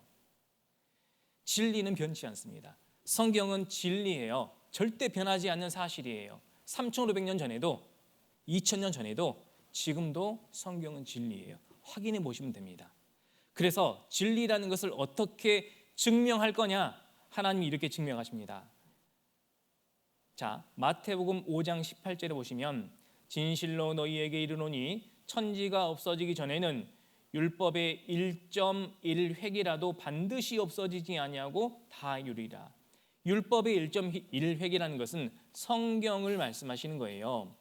성경에 기록된 모든 말씀, 이 성경의 1점도 사실 그 점의 의미가 있고요, 1획에도 의미가 있거든요. 1.1획이라는 것은 성경에 기록된 모든 말씀은 다 그대로 이루어진다라는 뜻입니다. 성경을 우리가 배워보시면 아시겠지만 성경은요, 이 세상 처음부터 이 세상 끝까지의 일들이 기록되어 있어요. 그러니까 성경에 기록될 당시에 이전의 과거 역사도 기록되어 있고 또 끝까지 역사가 기록되어 있다고 했죠. 성경이 완성되고 난 이후에 앞으로 미래에 있을 일도 성경에 기록이 되어 있는데 놀랍게도 그 모든 말씀이 하나도 빠지지 않고 다 그대로 이루어진다는 것은 틀린 것이 하나도 없다 그 말입니다. 여러분, 혹시 여러분 중에 성경에서 틀린 것을 하나 찾아내잖아요. 그러면 아마 전 세계적으로 가장 유명한 사람이 될 겁니다. 하나님 말씀에 율법의 1.1획이라도 반드시 없어지지 않냐고 다 이루리라 하셨거든요. 만약 이렇게 안 되면 성경 거짓말이다 그 말이에요.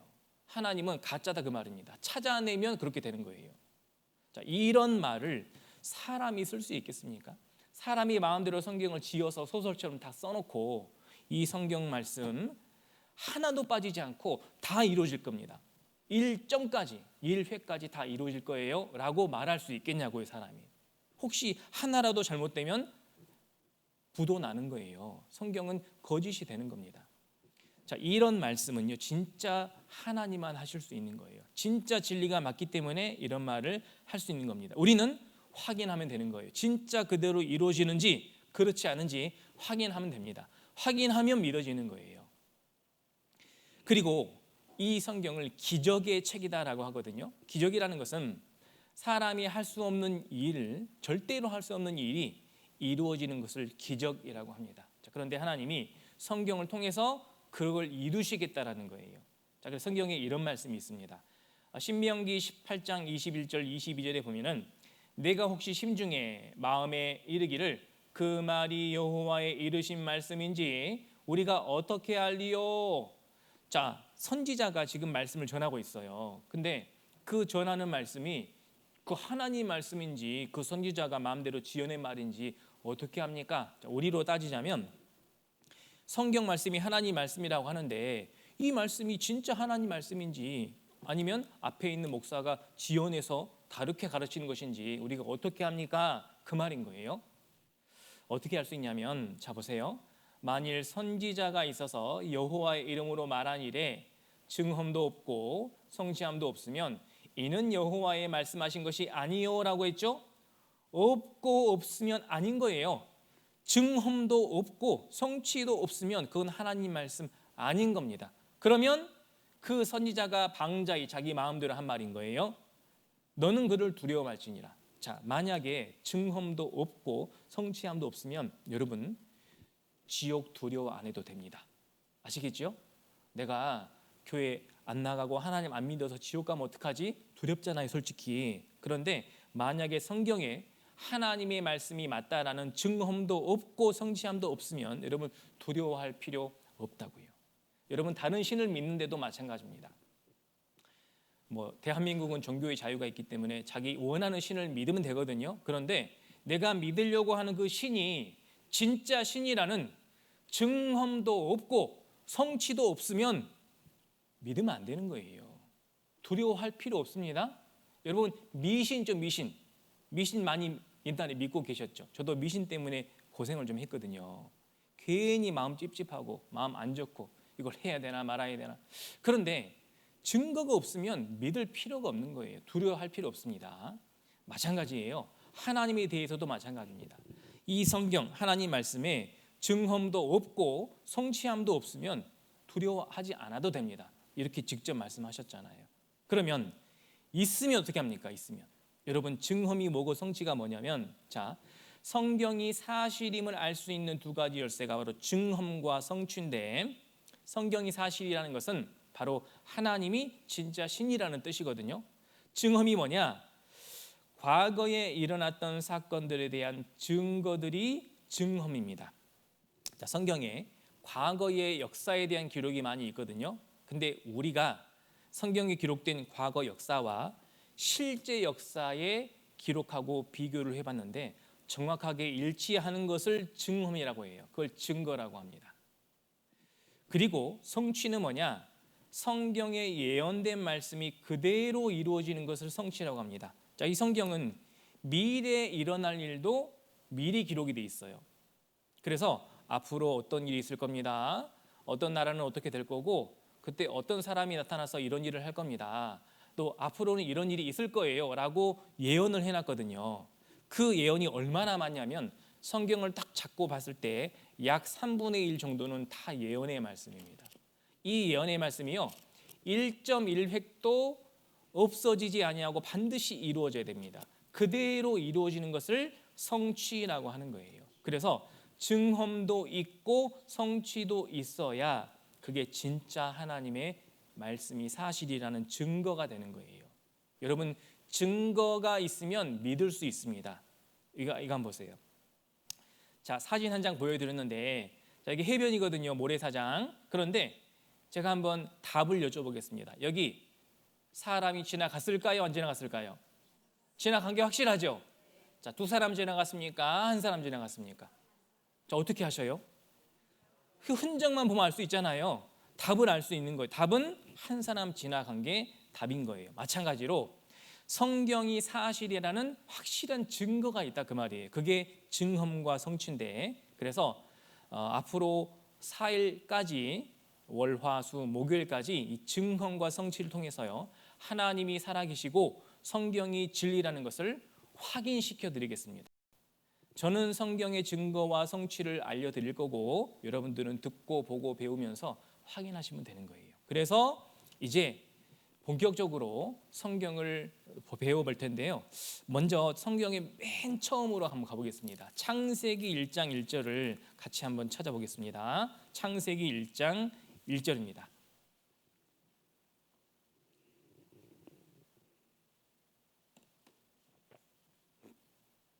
창세기 1장 1절입니다.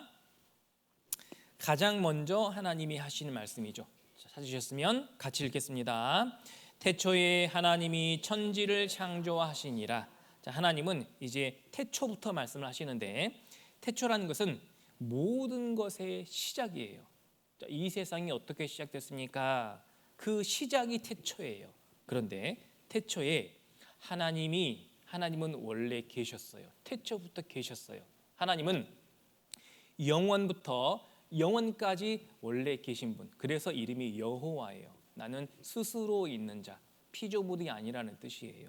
그래서 하나님이 원래 계셨는데 하나님께서 천지를 창조하셨답니다. 그래서 창세기 1장 2절부터는 천지를 창조하신 내용이 쭉 나옵니다. 그래서 우리가 알고 있기로는 이 온 세상을 하나님이 만드시고 그리고 6일간 이 사람이 살 수 있는 모든 환경을 만드시고 마지막에 사람을 창조하셨다. 그리고 7일째는 안식하셨다. 이 정도는 상식적으로 다 알고 계실 거예요.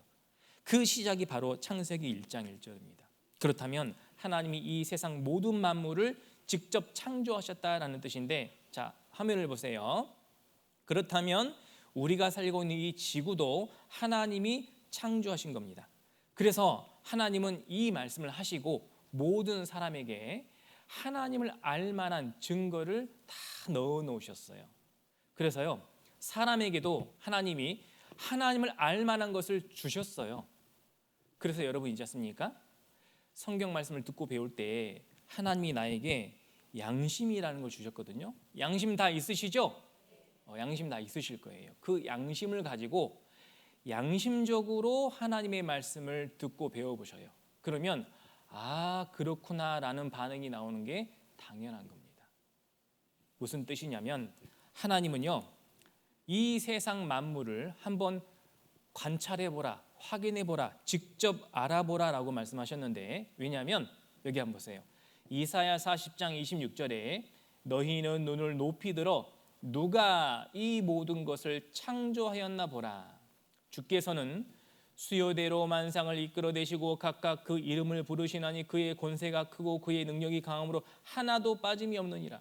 하나도 빠짐없이 모든 만상을 하나님께서 다 이끌어내시고 그 이름도 다 정해놓고 그 이름을 부르시고 그런 능력과 권세가 하나님께 있다는 것을 사람이 보면 알 수 있다 그 말이에요. 그래서 누가 이 모든 것을 창조했나 보라라고 하신 겁니다. 자, 그래서 제가 오늘 숙제를 하나 내드릴게요. 어려운 숙제는 아닙니다. 자, 오늘 말씀이 끝나고 나면 내려가셔서 식사하시겠죠? 식사 준비되어 있죠? 맛있게 드시고 집에 가시면서 폰만 보고 가지 마시고요. 가시면서 오늘은 한번 하늘을 보고 구름도 보고 산도 바라보고 또 주변에 짐승 새나 이런 짐승이 있으면 좀 보시고 또 요즘에 꽃 많이 피었잖아요. 꽃도 한번 자세히 한번 들여다보시고 그러면서 한번 오늘 눈을 높이 들어가지고 쫙 보고 가시고요. 그러면서 이렇게 생각 한번 해보셔요. 누가 이걸 이렇게 참 아름답게 만드셨을까? 이런 생각을 한번 해보셨으면 좋을 것 같습니다. 그리고 내일 오시면 좋을 것 같아요. 숙제입니다. 숙제 꼭 하셔야 됩니다. 자연을 좀 보세요. 세상 만물을 보면서 누가 이걸 이렇게 만들었을까라고 한번 생각해 보셨으면 좋겠습니다.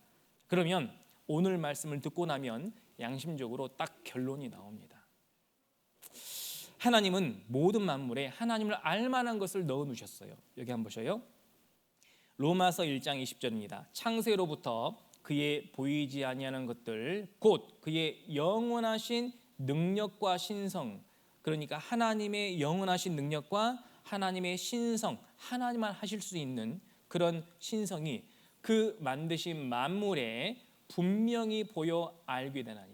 하나님은 그 만물에 분명히 보여 알게 된다고 했잖아요. 그러니까 우리도 알 수 있어요. 그러므로 저희가 핑계치 못할지니라. 자, 하나님의 능력과 신성이라는 것은 하나님의 솜씨를 말하는 거예요. 자, 음식도 누가 만드느냐에 따라서 그 맛이 달라집니다. 여러분 음식 솜씨 어떠세요? 좋으세요?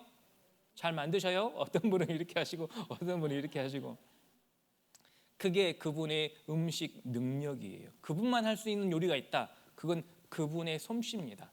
하나님은 천지 만물을 만드시고 하나님만 하실 수 있는 그 능력과 신성, 솜씨를 그 만물에 다 넣어 놓으신 거예요. 우리가 그걸 보면 알 수 있다 그 말입니다. 제가 그림 하나를 보여드릴 텐데 누가 그렸는지 한번 맞춰보세요. 자, 누가 그렸을까요?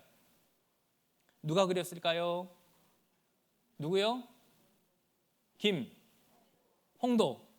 틀렸습니다. 그렇죠. AI가 그렸습니다. 요건 AI가 그린 거고 요건 누가 그렸습니까? 예, 단원 김홍도가 그렸습니다. 자, 이런 그림 유명한 그림이거든요. 다 아시죠? 이 그림들 김홍도의 그림인데 간결한 붓터치로 사람의 역동적인 모습과 표정까지 아주 잘 나타냈다고 해서 이 조선 후기의 유명한 화가 중에 한 명이죠. 자, 그럼 이건 누가 그렸을까요? 예? 피카소. 피카소의 풀네임 아세요?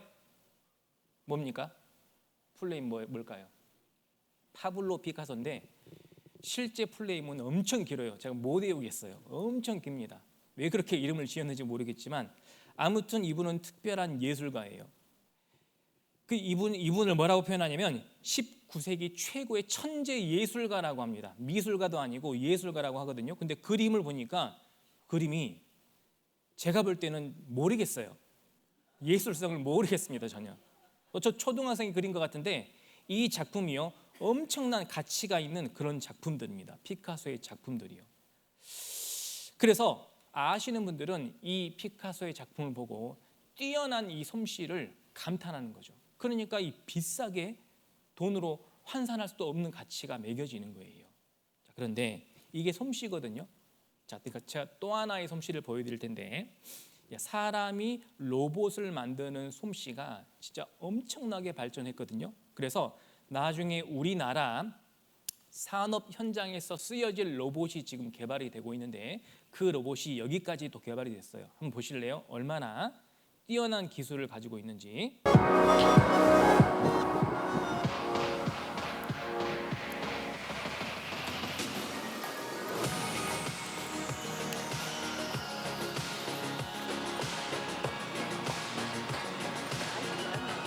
여기가 빙판길이에요. 빙판길. 로봇입니다. AI가 만든 게 아니에요.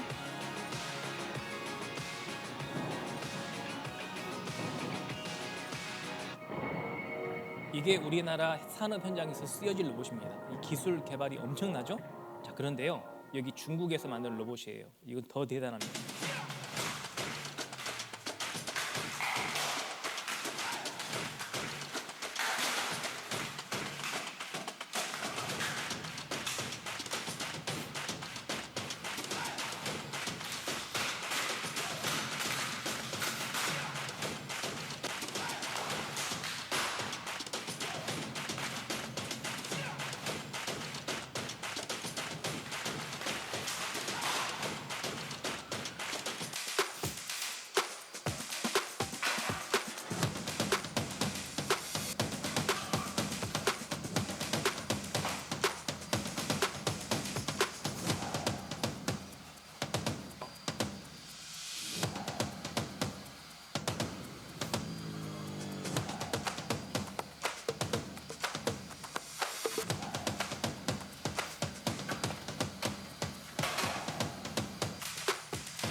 자, 이런 로봇 하나 드리고 싶죠?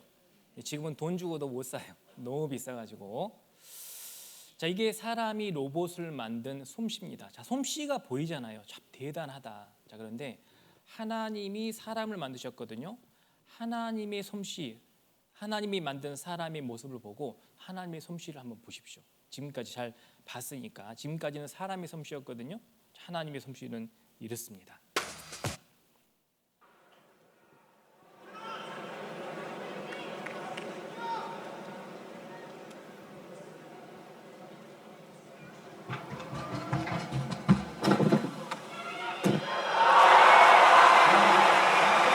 자, 이게 하나님의 솜씨예요. 차원이 다른 겁니다. 그래서 하나님의 솜씨는요, 능력과 신성이 분명히 보인다고 했거든요. 그 하나님의 만드신 만물을 보면은요, 참 신기합니다. 자, 이거 한번 보세요. 산하엽이라는 꽃인데 평소엔 이렇게 하얀 꽃잎을 가진 평범한 꽃인데 비가 오거나 물을 만나잖아요. 점점 투명해지더니 이렇게 유리처럼 투명해지는 꽃이 산하엽이라는 꽃입니다. 그리고 물기가 마르면 또다시 하얀색으로 변하는 거예요. 신기하지 않습니까? 꽃들을 보면은요, 굉장히 특이하고 예술적인 꽃들이 많아요. 보십시오. 이 색깔이 굉장히 아름답잖아요. 우리가 꽃을 보면 항상 아름답다라고 표현하는데 특이한 꽃들이 많아요. 주로 난꽃들이 많이 있는데요. 이게 새 모양을 가지고 있는 실제 꽃입니다. 이렇게 꽃이 펴요. 이게 무슨 꽃인지 아세요? 이게 아기 침대 난초입니다. 아기가 침대에 누워있는 듯한 그런 모습으로 꽃이 펴요. 실제로. 제가 이게 실제 있는지 없는지 찾아봤잖아요. 근데 실제 이런 꽃이 있다는 거예요. 여기는 원숭이 난초입니다. 이것도 다 원숭이 난초죠. 자, 그리고 혹시 주변에 이런 꽃 많이 보셨죠? 주변에 이 꽃 많이 있더라고요. 이게 무슨 꽃이냐면 호접란이라는 꽃입니다. 즉 나비가 날아다니는 그런 모양의 꽃이다라는 그런 의미인데요. 자세히 보시면 나비라기보다는 안에 새가 보이고 안에 호랑이 같은 그런 얼굴 보이세요? 이게 호접란이라는 꽃이에요. 어떻게 꽃이 이렇게 생길 수가 있을까요? 이건 제가 직접 찍은 꽃이에요. 이렇게 전체적으로 보면 나비 모양이고 안에 보면 새가 있고 그 안에 보면 또 호랑이 같은 그런 모양이 있는 거예요. 자, 이건 무슨 꽃일까요? 예? 해골꽃 아니에요. 이건 금오초라는 꽃이 그 꽃잎이 떨어지고 나서 그 씨가 담겨 있었던 곳이 씨가 떨어지고 난 이후에 남아있는 씨방입니다. 욕 아닙니다. 여기가 이 해골 모습이 된다라는 거죠. 자, 이런 식으로 참 꽃과 이런 자연들을 보면은요 참 특이해요. 이렇게 새가 날아다니는 꽃도 있고 또 새가 둥지 안에 있는 것 같은 그런 꽃도 있고, 요거는 무슨 꽃인지 모르겠지만 기분이 좋아지는 꽃이죠. 이런 오리 모양을 담은 꽃도 있고, 요거는 여자 발레하고 있는 그런 모습을 또 담고 있잖아요. 이거는 여자 꽃인 것 같고 요거는 남자 꽃인 것 같습니다. 왜 그런지 아시겠죠? 예. 요거는 입술 꽃이고 요거는 투구 모양을 닮은 이런 꽃들. 자, 그런데 이 모든 꽃들을 하나님이 왜 이렇게 만드셨을까요? 누구 보라고 만드셨을까요? 사람 보라고. 그게 정답입니다. 여러분, 짐승이 꽃 앞에 가가지고 야, 꽃 참 아름답다라고 감탄하는 짐승 보신 적 있으세요? 그런 짐승은 없습니다.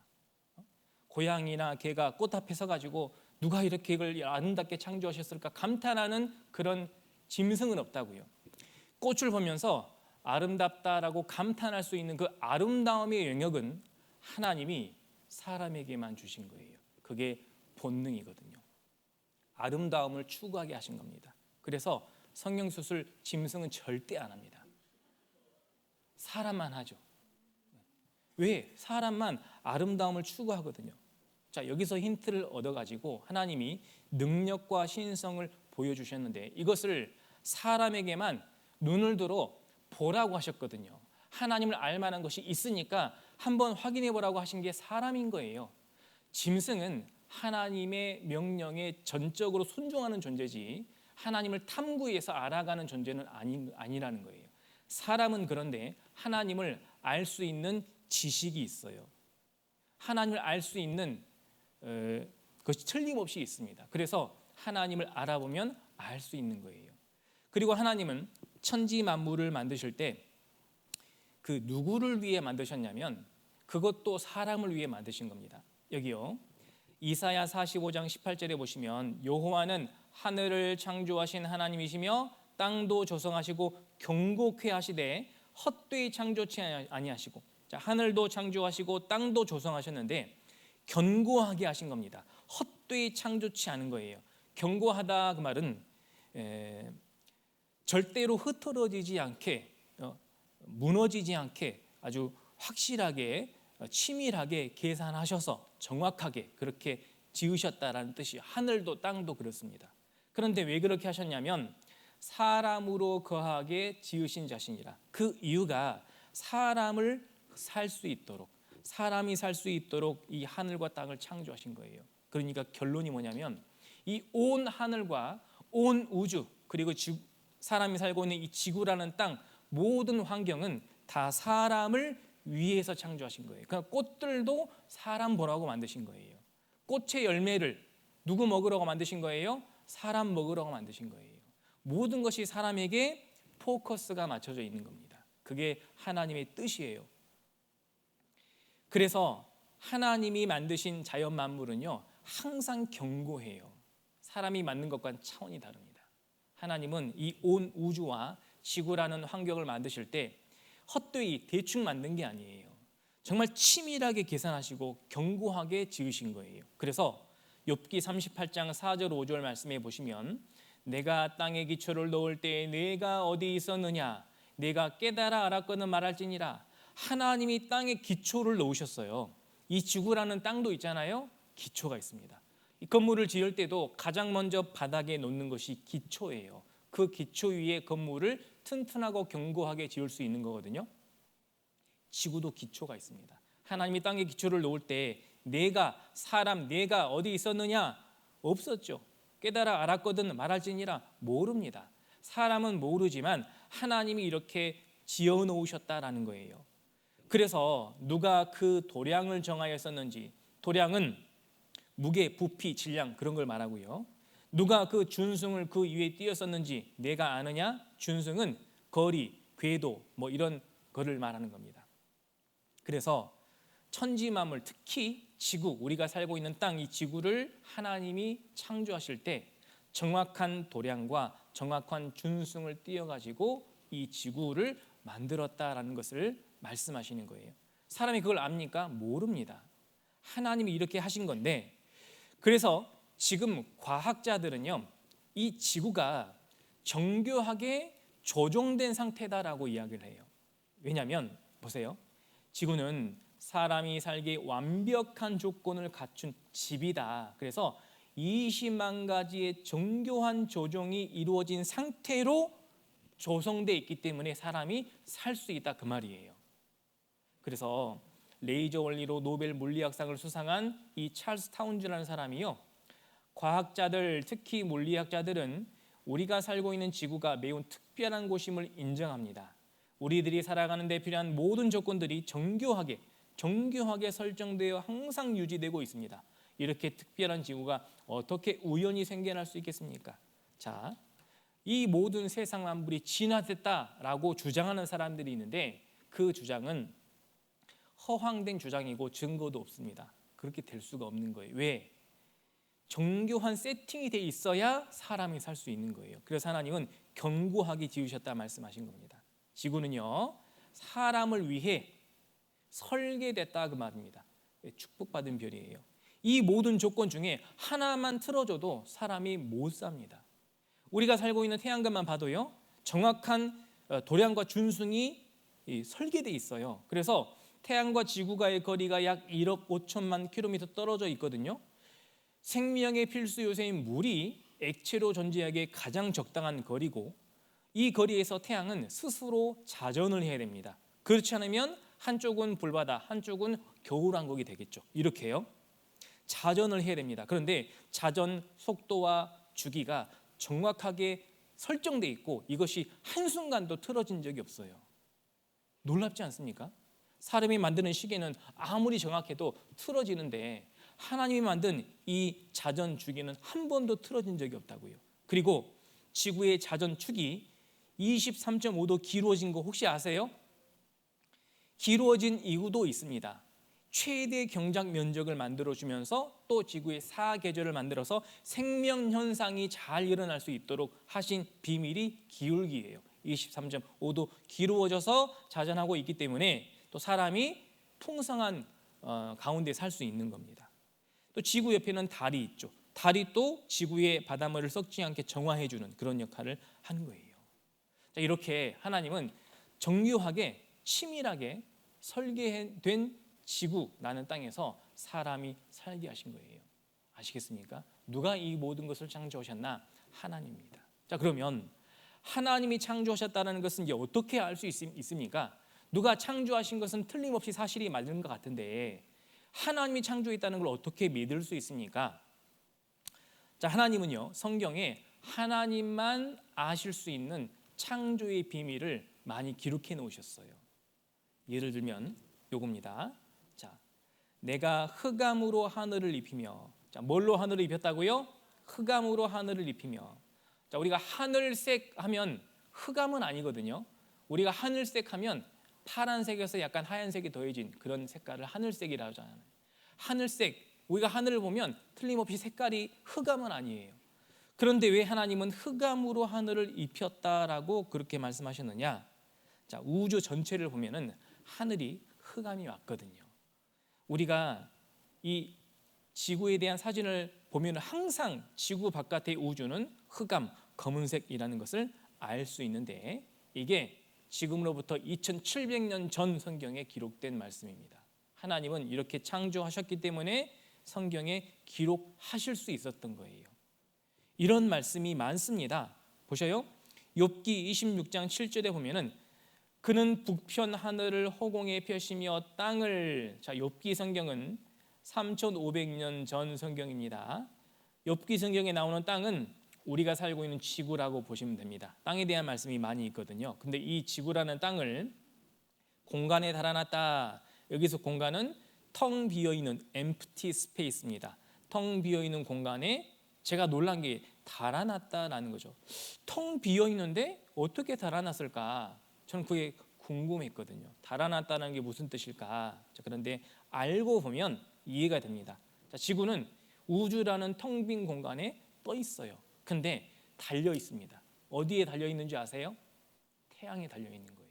그래서 태양계 행성 중에 유일하게 물이 액체로 존재하는 별이 지구예요. 놀랍지 않습니까? 그걸 하나님이 미리 세팅해 놓은 거예요. 그리고 성경에 기록해 놓으신 겁니다. 하나님이 창조주라는 증거예요. 그리고요, 여러분, 내일 비가 온다고 하는데 비가 내리는 원리를 아셔요? 아십니까? 모르십니까? 모르세요? 비가 왜 내리는지. 여러분, 약 500~600년 전만 해도 비가 왜 내리는지 몰랐어요. 그러니까 비가 안 내리면 하늘에 막 제사를 지내요. 기우제를 막 하죠. 비 좀 내려달라고. 근데 비가 내리는 원리를 모르니까 그런 거예요. 여러분, 혹시 비가 막 내리는 장면을 본 적이 있으셔요? 제가 보여드릴게요. 비가 막 내리는 현장입니다. 어디에서 비가 내리죠? 구름에서 비가 내리죠. 그것까지는 상식적으로 다 아시죠. 근데 비가 어떻게 내리는지 그 원리가 3500년 전 성경, 욥기 성경에 기록되어 있습니다. 그가 물을 가늘게 이끌어 올리신즉 그것이 안개되어 비를 이루고, 여기서 안개가 구름이에요. 결국 비구름을 말하는 겁니다. 그래서 이 안개, 구름이 비를 가지고 있는 구름이 되겠죠. 그리고 그 구름이, 비구름이 이제 육지를 돌아다니다가 결국 공중에서 내리는 겁니다. 사람 위에 쏟아지죠. 그게 비예요. 그러니까 물을 가늘게 이끌어 올리셔서 구름을 만드는 거예요. 그걸 증발이라고 합니다. 그리고 그 증발된 물이 구름을 이루고 점점 구름이 형성되다가 비구름이 되는 거예요. 그 비가 이제 구름에서 떨어지는 거죠. 떨어진 비는 이제 시내를 타고 강을 타고 다시 바다로 흘러가겠죠. 거기에서 또 증발 현상이 일어납니다. 증발되면 또 구름이 되겠죠. 자, 이런 식으로 비는 계속 순환을 하는 거예요. 이걸 물의 순환이라고 하는데, 이것을요 16세기, 17세기 페라울투와 마리오테가 실험을 통해서 물의 순환을 밝혀냈어요. 실험을 통해서 밝혀냈다 그 말은 사실이다 그 말이에요. 확인됐다 그 말입니다. 진리다 그 말이에요. 즉 물은 증발, 응결, 강수, 그 다음에 다시 증발, 응결, 강수, 이렇게 순환하고 있다는 것이 밝혀졌어요. 그걸 하나님이 정해 놓으신 겁니다. 지금도 물은 이렇게, 비는 이렇게 내리는 거예요. 그래서 아모스 9장 6절에 보시면 바닷물을 불러 지면에 쏟으신다라고 되어 있잖아요. 그러니까 하나님이 비를 내리시는 거예요. 그리고 비가 많이 올 때에는요, 비가 내리기 전에 이 구름에서 또 하나 일어나는 현상이 있어요. 그게 뭐죠? 비가 억수로 내리기 전에 구름에서 막 번쩍번쩍 하는 게 있잖아요. 그게 뭡니까? 번개예요. 여러분, 번개가 왜 치는지 아세요? 번개가 도대체 왜 칠까요? 아세요? 자, 번개 치면 기분 좋습니까? 무섭습니까? 무섭죠. 이 번개의 역할 중에 하나가 만민을 징벌하신다라는 그런 의미도 있어요. 성경에 나옵니다. 그런데 번개의 또 목적이 하나 있죠. 비가 내리기 전에 번개가 도대체 왜 칠까? 성경에 보면은요, 그가 번개 빛으로 자기 사면을 누르시며 바다 밑도 가리우시며 이것들로 만민을 징벌하시며 이런 것들로 식물을 풍비히 주시느니라. 여기서 식물은 동물, 식물 그 말이 아니고요, 영어로 푸드라고 되어 있습니다. 먹을 거예요. 사람의 먹을 것을 풍부하게 주기 위해서 번개를 사용하신다라는 거예요. 이게 무슨 뜻이냐면, 이 농작물, 우리가 수확을 얻을 수 있는 많은 농작물들이 꼭 필요한 필수 비료가 하나 있는데 바로 질산비료, 질소비료입니다. 이게 꼭 필요하거든요. 단백질을 형성하면서 꼭 필요한 성분을 만들어내기 위해서는 이 질소비료가 꼭 필요해요. 근데 이 질소비료를 모든 이 땅에 있는 식물들이 도대체 어디서 얻는 것이냐? 그것이 바로 번개를 통해서 주어지는 거예요. 그래서 지금은 이미 밝혀졌는데, 자, 번개가 치잖아요. 그러면 이 질소, 공기 중에 있는 질소는 굉장히 안정적이기 때문에 웬만하면 분해되지 않는데, 이 번개를 통해서 큰 열이 가해지면 이게 분해가 돼버립니다. 그래서 질소가 N2거든요. 그 N2개가 쪼개져 가지고 산소와 만나요. 그래서 일산화질소가 되는 겁니다. 또 번개가 치면 일산화질소가 또 산소를 만나서 이산화질소가 되는 거예요. 이 이산화질소가 이제 비가 내리면 비에 섞여서 내려오는데, 이게 질산 형태의 비료가 내려오는 거예요. 이 질산의 비료가 땅에 스며들면 땅에서 뿌리를 통해 이 모든 식물들은요, 질소 비료를 얻는 거예요. 이해됐어요? 하나님이 번개를 치는 것은요, 생명체 최대 질소원이에요. 그걸 확인하고 찾아낸 겁니다. 자, 그런데 보셔요. 성경에서는 욥기 성경에서 이 번개에 대한 말씀을 미리 기록해 놓으셨죠. 그런데 우리는 1995년 중앙일보 신문이 요거거든요. 근데 이때 확인한 거예요. 번개는 생명체의 최대 질소원이다. 자, 어떻게 3,500년 전에 이 번개에 대한 용도와 말씀을 정확하게 기록할 수 있을까요? 우리가 이걸 이제서야 확인했잖아요. 그럼 무슨 뜻입니까? 하나님이 처음부터 그렇게 설계해 놨는데 우리는 이제서야 안 거예요. 뭘 알았습니까? 하나님이 천지 만물을 창조하셨다라는 것을 이제서야 안 거예요. 모든 천지 만물은 하나님이 창조하신 겁니다. 이 외에도 증거는 많거든요. 그런데 이거 한번 보세요. 히브리서 3장 4절입니다. 자, 같이 읽겠습니다. 집마다 지은이가 있으니 만물을 지으신 이는 하나님이시니라. 자, 이게 답이거든요. 집은 지은이가 틀림없이 있습니다. 자, 이 집을 누구 살라고 지었을까요? 사람 살라고 지은 집입니다. 자, 그렇다면 만물은 틀림없이 지으신 이가 있는데 도대체 누가 지었느냐? 성경은 하나님이 지으셨다라고 답을 말씀하시는 거예요. 천지 만물은 집입니다. 틀림없이 지으신 분이 있어요. 자, 이거 한번 보실래요?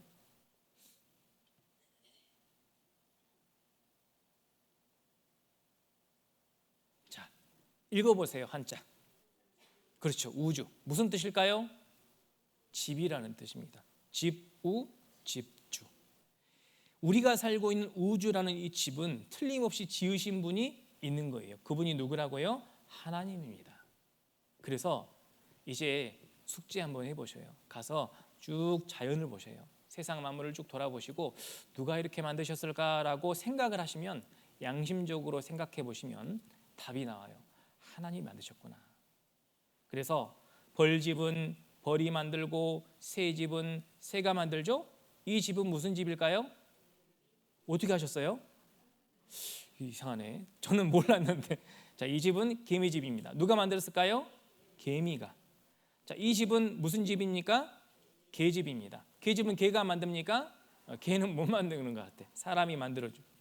이런 집 실제 집이더라고요. 우리 집보다 더 좋아, 개집이.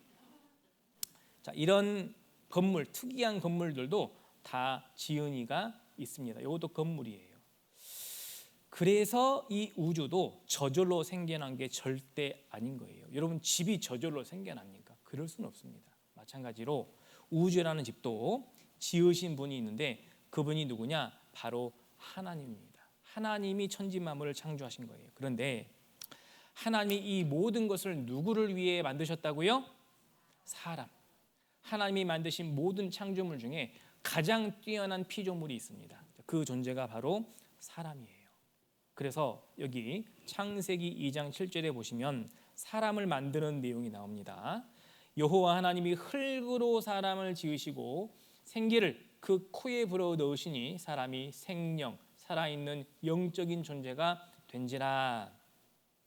하나님이 사람을 일단 흙으로 만드셨다라고 말씀하십니다. 근데 이 말씀이 맞는 말씀이에요.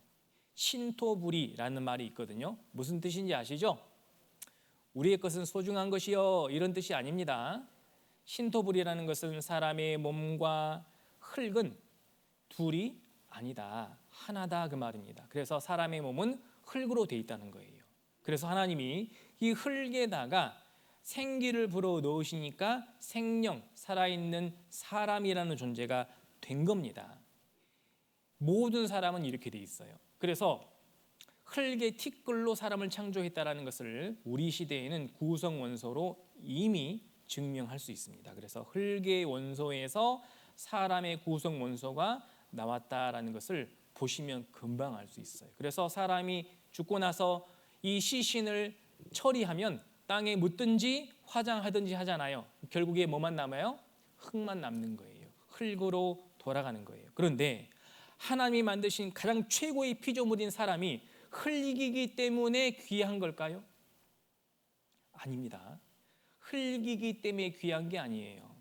흙이 귀한 게 아니라 사람을 만들 때에는 하나님이 특별한 것을 넣어주셨어요. 그게 무엇이냐면 바로 영입니다. 자, 따라해 보시죠. 영. 자, 하나님은 영이시라고 했거든요. 그런데 사람에게도 영을 주신 거예요. 자, 고양이한테 영 주셨을까요? 안 주셨습니다. 개한테는요? 안 주셨거든요. 바퀴벌레한테는요? 안 주셨습니다. 오직 사람에게만 영을 주셨어요. 그래서 사람을 생영이라고 하는 거예요. 만물의 영장이라고 하는 겁니다. 여기 보세요.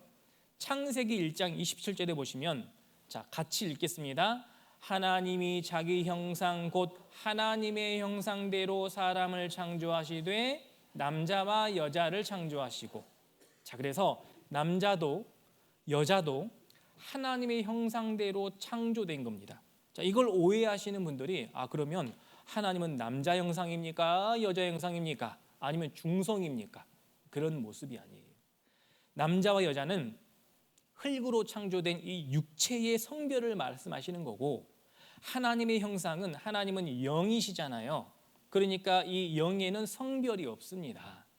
이 영, 하나님의 형상의 영을 사람에게도 주셨다, 그 말이에요.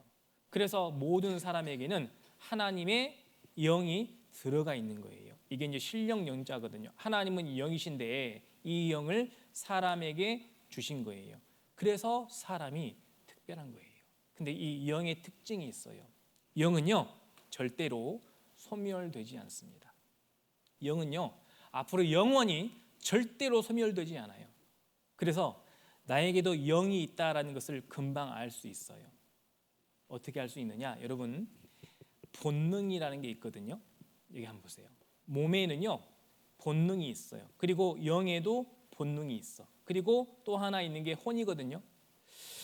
짐승은 몸과 혼으로 이루어져 있습니다. 짐승도 살아있는 기운이 들어가야 움직이니까. 그 기운이 빠지면 죽는 거거든요. 근데 짐승에게는 혼까지는 살아있는 기운으로 들어가 있어요. 근데 사람에게만 있는 것이 바로 영입니다. 본능을 보면 알 수 있는데요. 자, 몸에도 본능이 있고 혼에도 본능이 있고 영에도 본능이 있어요. 몸의 본능은 식욕, 성욕, 수면욕, 그러니까 먹고 싶고 쉬고 싶고 자고 싶고, 이게 본능이에요. 그러니까 어린 아기는 본능으로 엄마 젖을 찾고, 사춘기가 되면 이성을 찾고, 목마르면 물을 찾는 것처럼 몸에 본능이 있는 거예요. 마찬가지로 혼에도 본능이 있는데, 혼은 지식, 감정, 의지, 지식을 추구하고 지식이 있고 그 지식을 가지고 즐겁게, 재미있게, 감정적으로 좋은 모습으로 살기를 원하고, 그리고 의지, 자기 뜻대로 하고 싶은 의지가 있어요. 짐승도 감정이 있는 거 아시죠? 짐승도 혼이 있기 때문입니다. 그런데 짐승에게는 없고 오직 사람에게만 있는 게 영이에요. 그 영의 본능이 세 가지가 있는데, 첫 번째는 정교심, 신을 찾는 본능이 있습니다. 그래서 사람의 인류 역사와 종교의 역사는 항상 그 맥을 같이 합니다. 종교가 없었던 적이 없어요. 종교라는 게 뭔지 아세요? 사람이 신을 찾는 노력을 종교라고 합니다. 그런데 종교심이 있기 때문에 신을 찾는 거예요. 내가 부모님이 없이 내가 이 세상에 존재할 수 있겠습니까? 내가 어린 시절부터 부모님을 모르고 고아로 태어났다 할지라도 마음속에는 본능적으로 내 부모를 찾는 본능이 있다고요. 하나님을 찾는 본능이 있기 때문에 자꾸 종교심이 나오는 거예요. 종교를 찾는 거예요. 그 다음, 아까 양심 말씀드렸죠. 양심은요, 선과 악을 분별할 수 있는, 판단할 수 있는 기준인데 모든 사람들에게 들어가 있습니다. 마지막으로 영원을 사모하는 마음이거든요. 사람은 영이 있기 때문에 영원히 살고 싶은 그런 본능이 있는 거예요. 그래서 사람이 영원한 삶을 추구한다는 본능이 있기 때문에 성경을 듣고 배우다 보면, 하나님의 말씀을 듣다 보면 이제 그것이 무엇인지, 그 영원한 세계가 무엇인지 알게 되고, 그것을 나도 굉장히 추구하게 되고, 결국은 그 영원한 삶을 살 수 있도록 영생을 얻고자 하는 마음이 생깁니다. 그게 이번 주간에 생기셔야 되고, 그리고 끝까지 듣다 보면 하나님은 이 본능을 채워주시는 분이에요. 몸의 본능, 혼의 본능, 영의 본능을 채워주시는데, 결국에 우리가 만족을 얻지 못하고 행복하지 못한 이유 중에 하나가 영의 본능이 아직 채워지지 않았기 때문이에요. 이걸 이번 주간에 채우게 됩니다. 그래서 이제 성경을 더 본격적으로 더 자세히 배우면 이 모든 것이 정말 사실이다라는 것을 이제 확인하고 깨달을 수가 있는 거예요. 그래서 오늘 말씀 여기까지 드릴 겁니다. 점심시간이 지나가지고 지금 표정이 안 좋아지시고 계신 것 같은데 그래서 끝낼 겁니다. 끝내는데 부탁 말씀을 드리는데요. 자, 앞으로 4일 남았거든요. 끝까지 들어보셔요. 아시겠죠? 마음 열고 끝까지 들어보셔요. 끝까지 듣고 나서 판단해 보시면 좋을 것 같습니다. 여러 가지 다른 일 약속들이 있을 수 있는데요. 이번 4일 동안 앞으로 2시간씩 계산하면 4, 2, 8, 8시간이거든요. 8시간 투자해서 진짜 영원한 생명을 얻을 수 있다면, 진짜 행복이 무엇인지 알고 그것을 얻을 수 있다면 한번 해볼 만한 투자가 아니겠습니까? 돈을 투자하는 것도 아니고 시간 투자라는 건데 앞으로 4일 꼭 부탁드리겠습니다. 기도하고 마치겠습니다. 하나님 감사합니다. 그동안 몰랐던 성경과 하나님에 대해서 듣고 배울 수 있는 기회 주셔서 감사합니다. 남은 4일 동안 하나님 말씀 잘 듣고 배우는 가운데 꼭 하나님이 계획하신 또 준비하신 영생과 행복이 얻어질 수 있도록 도와주시기를 원합니다. 남은 시간도 하나님 동행해 주시고 함께 해 주셔서 말씀으로 인도해 주시옵소서. 우리를 사랑하시는 예수님 이름으로 기도드립니다. 아멘.